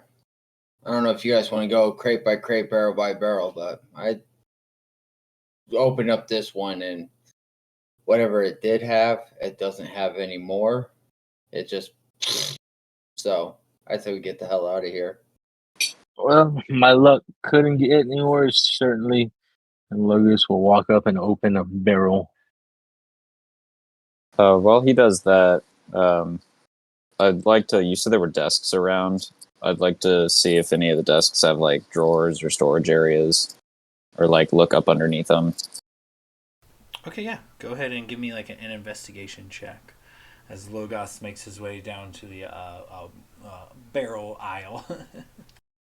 13. They look to be more like furniture, not so much like drawers, but like end tables and things. And for the most part, they seem pretty normal, pretty dusty, but nothing's standing out, nothing out of the ordinary. Logos, as you kind of make your way down the barrel aisle, and there are barrels stacked floor to ceiling, and there's about like the aisle is about 30 feet long, 10 feet high. Is there some of them are rotting out, some of them have leaked and spilled their contents onto the ground. Is there any type of barrel specifically you're looking for? Man, I like how you're laughing in the background. I'm gonna blow up again. How's your the first barrel? Okay, yeah, going over to the first barrel, it looks pretty rotten. It looks like it probably did contain wine at some point. And the rotting through bottom, you could kind of tell, from the stain on the floor and from the rotten wood that this leaked out long ago. This Barrel probably contained some pretty decent wine at one point, but alas, no longer. Mostly empty. Do all the barrels around it look like that? You're gonna check them? I'll check the one next to it. Okay, go ahead and give me a luck check. Just a raw d20.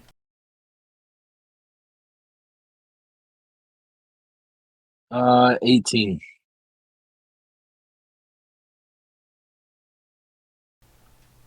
The very next barrel, as you kind of pop over to it, does appear to be sealed, and it it looks to be it whole in a complete, it doesn't look to have rotted out. So whatever this barrel contains, it looks to still contain. Possibly wine, ale, could be fresh water for all you know. I'll use my dagger to pry it open. As you kind of wedge your dagger in there and pry this barrel open, you do get as soon as you pierce the barrel, you get the sweet smell of wine kind of wafting into your nostrils.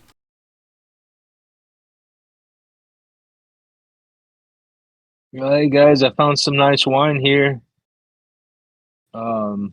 Does it look good? It smells delicious. You want to drink some? Yeah, you know what? Fuck it. I'm gonna drink some of it. You take a small sip of this wine, and it is just an explosion of flavor that you could not even really explain. Something that's been lost to the ages, a way of making wine that just simply does not exist anymore. And it is, a blend of a flavor you can't even put your finger on, but it is exquisite wine. Holy shit, Captain! Yo, you guys got to come try this wine. And he'll take another. He'll take his water skin that he has, pour out the water, and fill it with this wine. Okay, yeah, you can empty your water skin out onto the ground, and definitely begin filling it up with this wine. Make sure you write a wine skin in your inventory.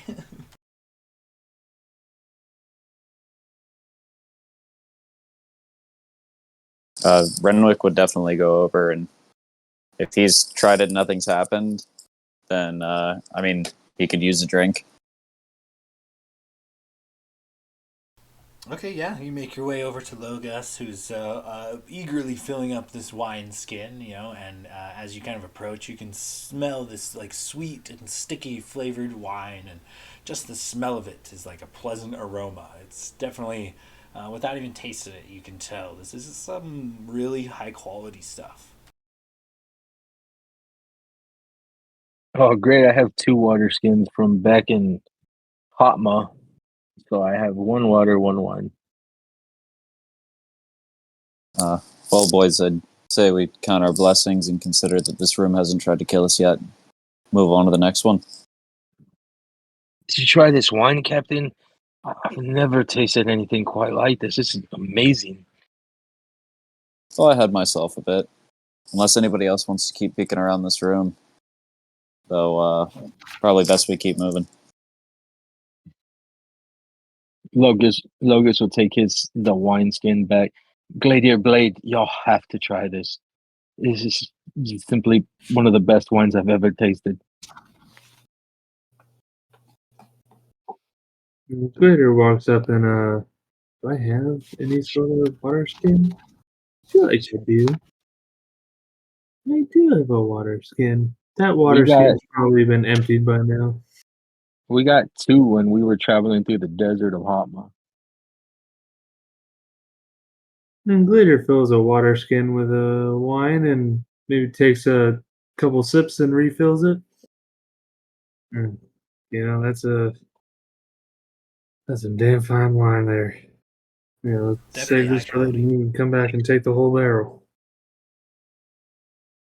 Logus was like, handed the wineskin to Blade. Blade, try this. Man, make a song about this one. Oh, well, I'm always looking for a little bit of inspiration. He'll grab it and maybe take a swig of one. exquisite wine of the highest caliber. To your knowledge, you have not tasted a finer wine. Oh, this is brilliant. Oh, and Blade will immediately grab out his 3 water skins that he has. I know this is going to sound weird, but can I roll insight on Logus? Because he's never really pushed a drink on us this hard, and he's doing it to everybody individually, and it's a little weird. Yeah, go ahead and roll insight on Logos. Locris, It's a 16. my friend, we've not seen eye to eye, sometimes, but by God, this wine is fantastic. Would you like to try some? With a 16, Renwick, he's hard to read. He seems like normal Logos. Lucas will try a sip and fill one of his 3 with the wine. All right. So we got to get back towards the entrance, and there's 2 paths from there. Do we want to decide where to go once we get there, or do we want to make a decision now? I would say best bet we keep going straight down the right tunnel. Usually the middle tunnel leads to where we maybe need to go, would be the best bet. So maybe check out the right first. As Logus refills his wineskin.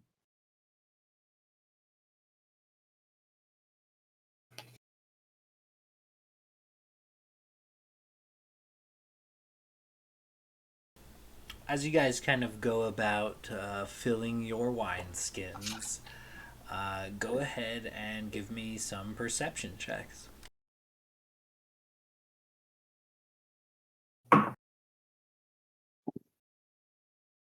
Oh, I am way God. too distracted. 6. 12. 23. And Blade? Roll high. Sorry, that was perception. Correct. 14. So you guys are kind of fascinated with this wine situation as you guys are kind of filling up some wineskins, taking turns. It is an exquisite blend of wine, and there's no markings on the barrel to tell like who made it or where it came from. It's quite mysterious, but a pleasant find. But Logos, as you're kind of filled up your wineskins first, and you're kind of helping your allies fill up theirs, you notice from kind of where you guys are positioned in the center aisle where both crates and barrels are stacked. Crate barrel. One of the crates, as you kind of look over, the lid closes quickly. Logus will quickly pull out his bow, stash the wineskin in his backpack, and everyone alert now. That crate right there, just there's something inside of it. And Logus would like draw his bow and point at it to the group. Yep. Immediately draw rapier and crossbow. Sword and shield pulling out. Concertina. Together we form the power of friendship. I was going to say, our powers combined. Locris is going to, after of course pulling out his shield and weapon, cast Mage Hand to try and lift up the lid of the crate that he said he saw move. And while he's doing that, Logus is gonna say, whatever it is, you have one opportunity to show yourself. We know that there were some gnomes that went missing here. If you are one of them, please show yourself now, or we'll have no force but to show force. As you guys kind of keep, I assume about 30 feet of distance, because that's the range on Mage Hand. So as you guys kind of keep a bit of a distance, you send the mage hand over. It opens the crate without a problem, and holds the lid open, and drops the lid, closes it. Doesn't seem to have any. Unless you want to hold the lid open, you can hold the lid open if you'd like, but it doesn't seem to have any immediate effect, as far as you guys can tell. As you guys are kind of looking at it now, this is one of the few crates that does not seem to be completely destroyed. And there's a bunch of junk stashed around it. Renwick, one of the tables you went and took a look at is like stashed almost like right in front of it. There's a couple of like rolled up kind of discarded rugs kind of stashed in the vicinity. Like it's almost blocked with debris.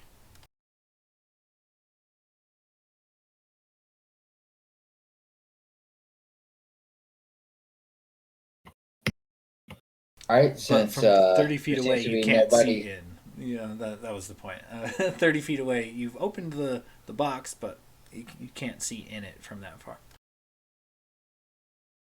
All right, since nobody's in there, I'm just going to blast it. Anybody got an issue with that?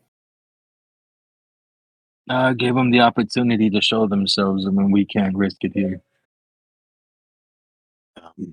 Should I have Archie just kind of hover over and look? I'd be ashamed if something happened to Archie and we don't have him for the other hallways. Mom and I gave whoever it is an opportunity. I think at this point we got to do what we got to do. You're right. You're right.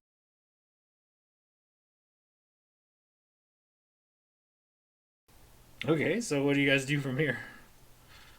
Logus is gonna ready an action to shoot if anything pops out after Locris hits him with his Eldritch Blast.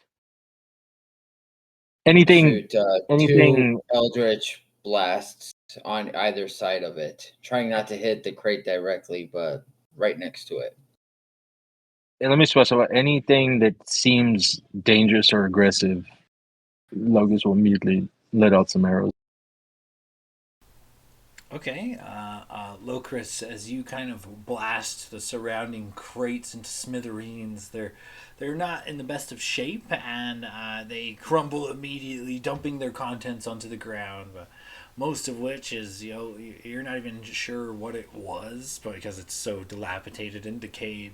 Leather straps, rusted bits of metal, all in disarray. But the crate itself, while remaining open, doesn't. No response. Nothing seems to happen. All right, next two shots at the crate. Okay, as you blast this crate, go ahead and give me a couple of attack rolls.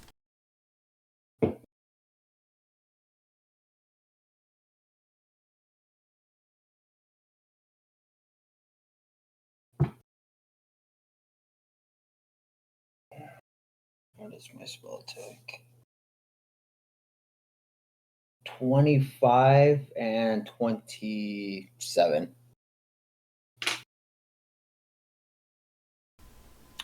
With that, your magic eldritch blast kind of collides with this crate, and it immediately grows teeth and eyes, and a long lashing tongue begins snarling and crashing outwards. It lurches forward with a hefty leap once and then twice.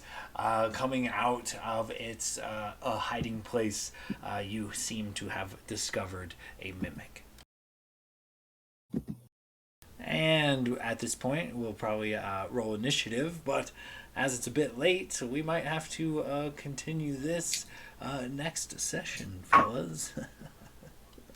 But that would have been 21 points of force damage. Excellent. Let me write that down real quick. As you send a couple of eldritch blasts rippling into this creature. It shrieks and lumbers forward, ready for a bit of combat. So, Can I shoot my arrow real quick since I said if anything aggressive comes out, just so we can get that out the way? For sure, yeah. Let's get the surprise round out of the way, I suppose. You already prepped the action, so give me a trio of attack rolls. How much was that damage again, Locris? It was 21.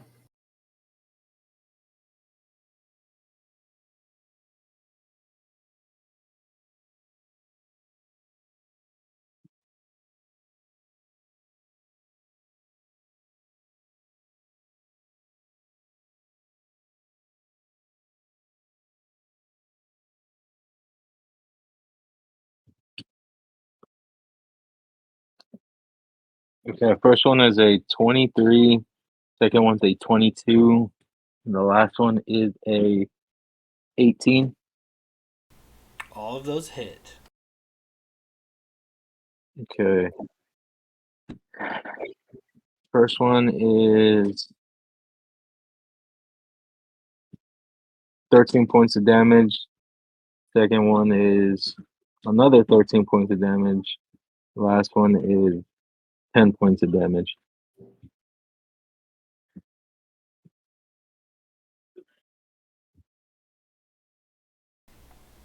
Damn. Well played there as you guys kind of blast your way into this mimic. And it screeches and it shudders. And yeah, okay, we're going to have to roll some initiative real quick. I got a 18 on initiative. Probably one of the higher initiatives I've ever rolled.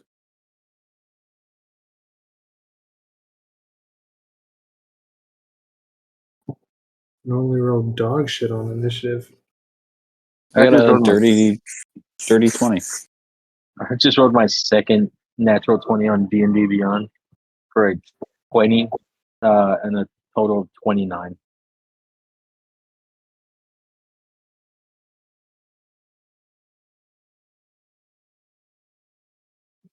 Yes. Damn, that's nice.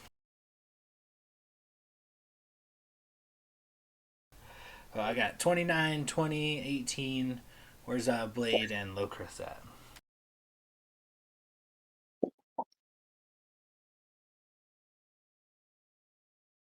11 for Locris.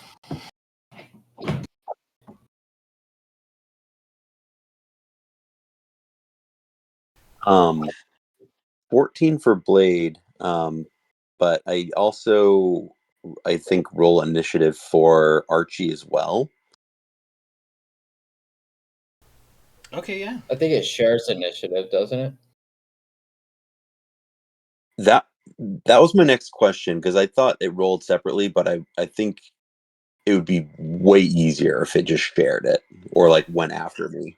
Yeah, I think like rules as written, it's its own initiative, but I think Mercer usually plays with like it just goes when like the primary character goes, which to me makes a lot more sense. Yeah, it's a little easier on me to just have you manage your pet's initiative rather. But I mean, if you would rather him act as his own entity, I'm not opposed to him having his own initiative if you want. Either way, your call how you'd like to go with that. No, I'm fine with him just running after me.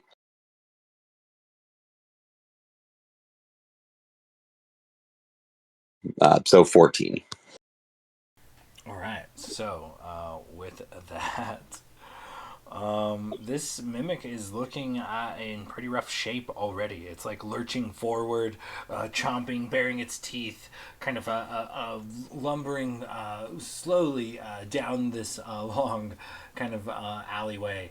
And yeah, you've kind of got it at its disadvantage. It's not a very slow. I mean, it's not a very fast ambush predator. It's a pretty slow one.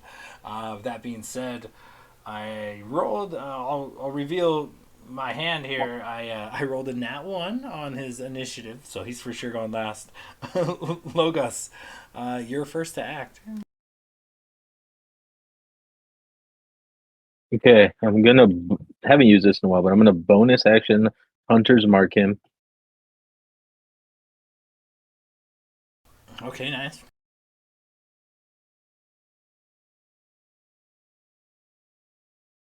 and I'm gonna take 2 attacks at him.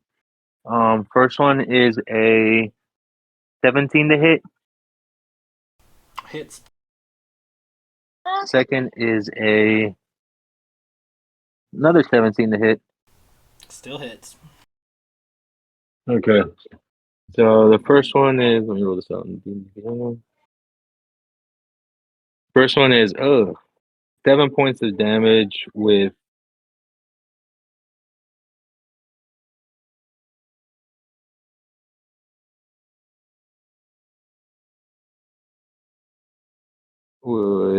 sorry, 2 points from the hunter's mark, so 9 points total. And the second is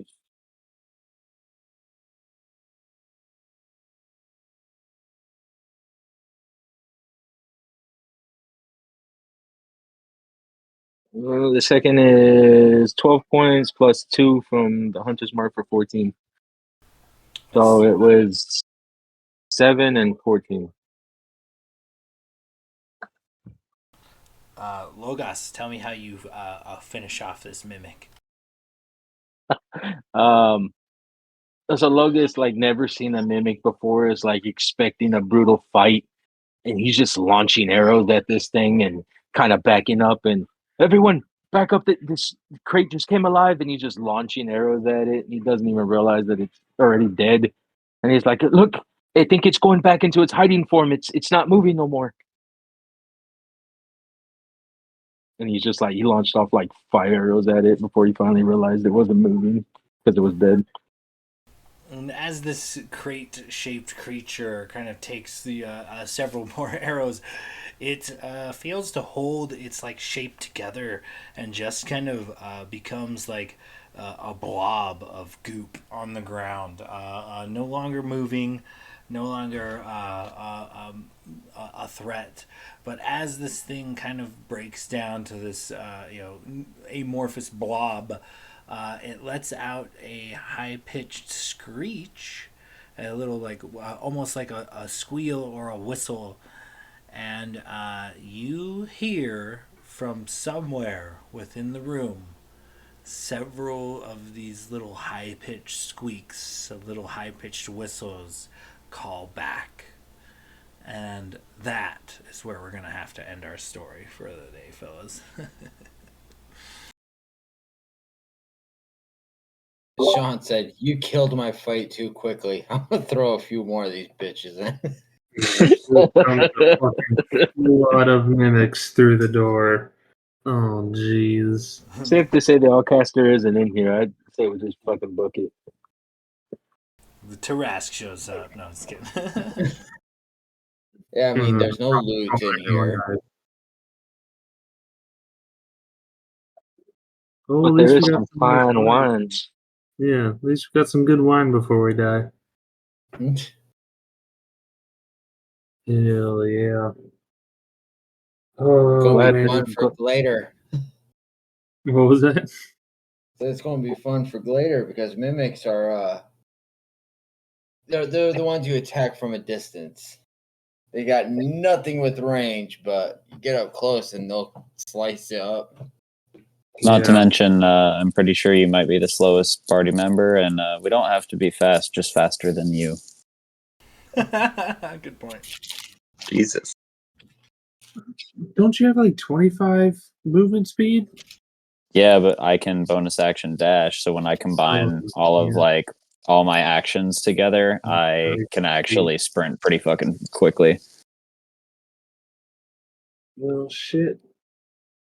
Yeah, I am the slowest then. Yeah, I could run. I'm not I can run opposed to.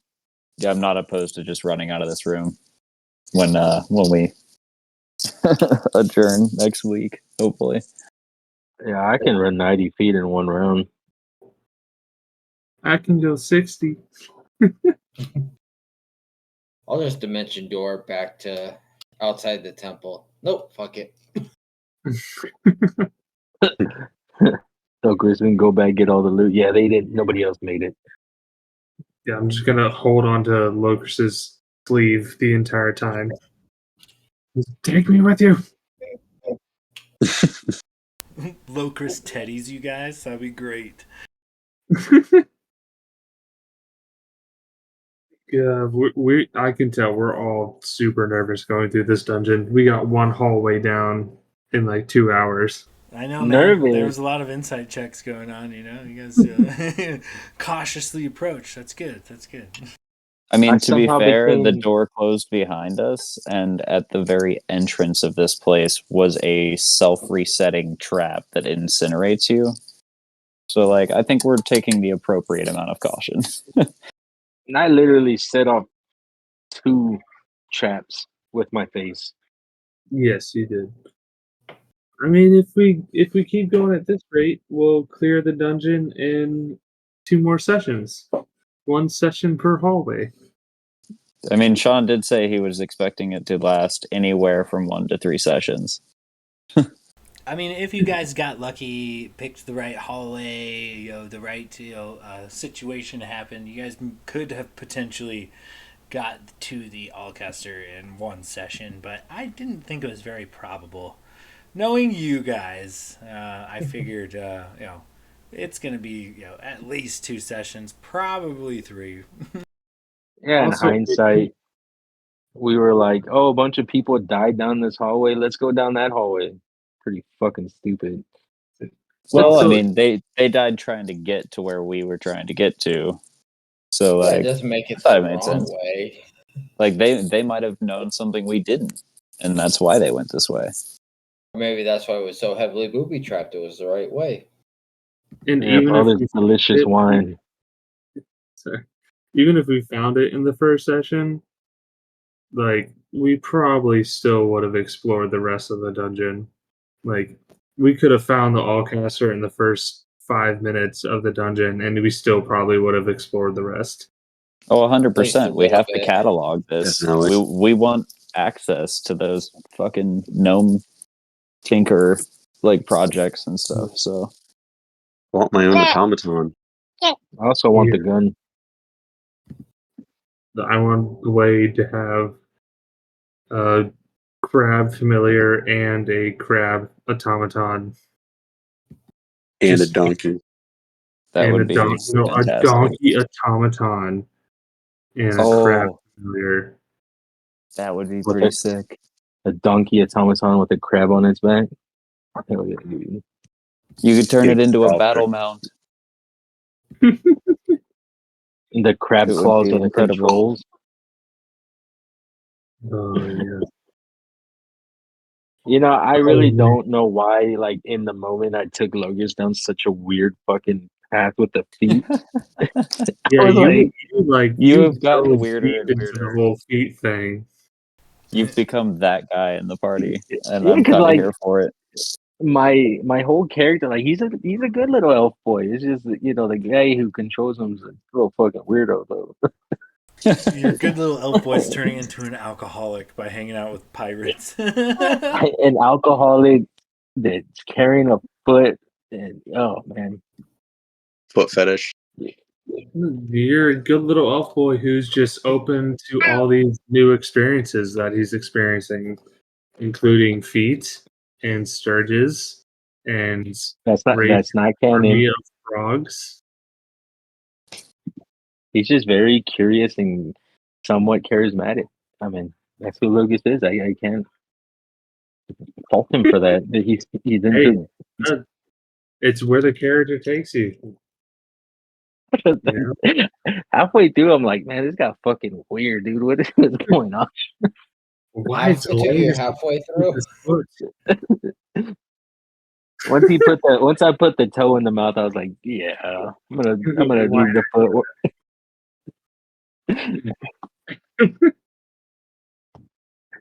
Walked into the traps on purpose, just to try to get rid of the guilt of sucking dead gnome toe. Oh, the, shit. the characters build themselves. You just play them. I'm just but a vessel. For Yes, Logos. you are just a vessel for Logos. He's gonna start getting some weird internal dialogue where he's sad about what he's doing, but he can't help himself, and then he's gonna be like Dobby, and he's gonna have to punish himself every time he does some weird lewd act. or I'm We're gonna gonna get get a- out of here and not have any more severed feet. So I'm gonna have to make my own severed feet. For the record, I don't want to tip my hat too much. Maybe I shouldn't, but I every time Logan said some weird shit like something along the lines of like, "Oh yeah, we did that back in my hometown." I take little side notes of that. Like Logus's arc is gonna be fucking weird, you guys. It's gonna be out there. Yeah. We're gonna get a message from his wife halfway through the campaign. Hey, so Anthony needs to take a break from D&D. He's ordering some weird shit online. I just think this is a bad influence. He's got like the Halloween severed feet all over the house now. Got a custom ordered a flashlight with a like sturge, whatever the fuck a sturge is. I don't even know. He keeps offering to give me massages, but he only ever touches my feet. Just licks the toes. Jesus Christ. I didn't have a foot fetish before D&D. Oh man, this shit's getting weird. Our Logos will be back on the straight and narrow next time No, we won't. Kids, until he don't finds let your another kids foot, of course. play D&D. It's not satanic, but it will give you a foot fetish. So 100. It wouldn't get you on the devil, but you will get into feet. Some of the conversations we have are just out of control. Didn't we have a conversation about how hentai could be romantic or something? You guys get off the charts sometimes. I think Yeah, we went we down were- a hentai side street when Because Renwick got his tentacles.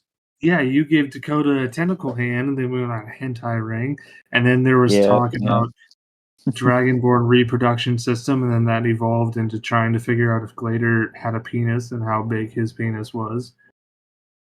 And then All of these things are true. Blade possibly gave Tillinor an STD. So that's another Or weird vice thing. versa. True, Maybe true. she was She hanging has out been with the along. giants. Yeah, maybe she had the original fire crotch. Hey, We just gotta find the penicillin. I mean, I'll cast her. that's what the Allcaster is. It's just a vial of penicillin. It's my art, bitch. It's been his arc the whole time. You just didn't know it. This whole campaign was just Blade trying to find penicillin because he got an STD when he started being a bard. The big bad Oh, I evil love it. guy is like the magic school bus scenario where you guys shrink down and go fight Blade's gonorrhea. Dude. Oh god, I can The only final hope. battleground is just his shaft. Damn it. Oh, Now I got inspiration to write a human body, like one shot where you're like a white blood cell or No, just do the. Have you guys seen the? Osmosis Jones. Well, that too. That's a fucking the fantastic. Rick and Morty episode where they go in Rick the and body. Morty episode, yeah, where he Oh goes. god, yes. Rick has the theme park inside of some like homeless man's body. Oh God. Also, the old Jimmy Neutron episode where they go in and get the viruses. Oh, Yeah. dude, that was a good one. Nothing beats Osmosis Jones though. That's the fucking peak. I used to fucking love that movie. I don't think I've They ever used to actually show seen it in Osmosis school, Jones. dude. They actually used to show it in my middle school in gym class like once or twice a year because it is like fairly educational, and who doesn't love Bill Murray? Right? Bill Murray rocks. That's a good movie. Your middle school. God, that movie came out when I was in sophomore year. I mean, Yeah. to be fair, Whippersnappers. it did come out before middle school, I think, but they just showed it in middle school because I went to a ghetto middle school, so all our shit was a couple of years behind. Oh, that's every Locust is the school. old. Locust is the old goat of the group. I think Sean's a close second, and then the rest Yeah. of us are kind of like around the same age. Yeah, I was 30 as of yesterday. I'm still 29. Welcome to the older man club. I was gonna say, holy shit, I'm not the. I'm almost always the youngest. Like you can ask Alex. Ever since fucking high school, I was always the youngest in the group. And I found out yesterday that one of my buddies up here, that's a brewer, that's on my dodgeball team, is actually still 29. And I was like, "Fuck yeah!" Like finally a friend group. I'm not the youngest in. Now it's 2. Oh, it's so nice. But also, I'm old now. Yeah, welcome to your 30s. As soon as you hit 30, your knees stop working right. I don't know what the fuck's going on. Dude, I'm trying to break. get ahead of that, man. I spent the last 2 years getting back into shape. I lost like 35, 40 pounds. I can run again. And I'm waiting for my body to just start breaking down by itself, despite all my efforts. Yeah, that'll happen. Well, all right, fellas, I gotta run out. Thanks for gaming. Keep in touch with me. We'll do this again soon. See if we can't get you through this dungeon before 5 more sessions or so. No promises. I had the revivify potion, so I decided who lives, who dies. Unless I die, and then y'all are fucked. Unless you die, and then we're and then we're all fucked. You're all fucked because I don't think any. I mean, take a skill check, Arcana check for somebody who doesn't know cleric spells to do a revivify. So keep me alive. Just don't go fucking head first into the pile of mimics. You'll probably be all right. Don't tempt me. Yeah, well, I'll talk to you guys later. Thanks, Sean. Yeah, guys, see you in a bit. Take care. See you next week. Later, guys. Later, guys.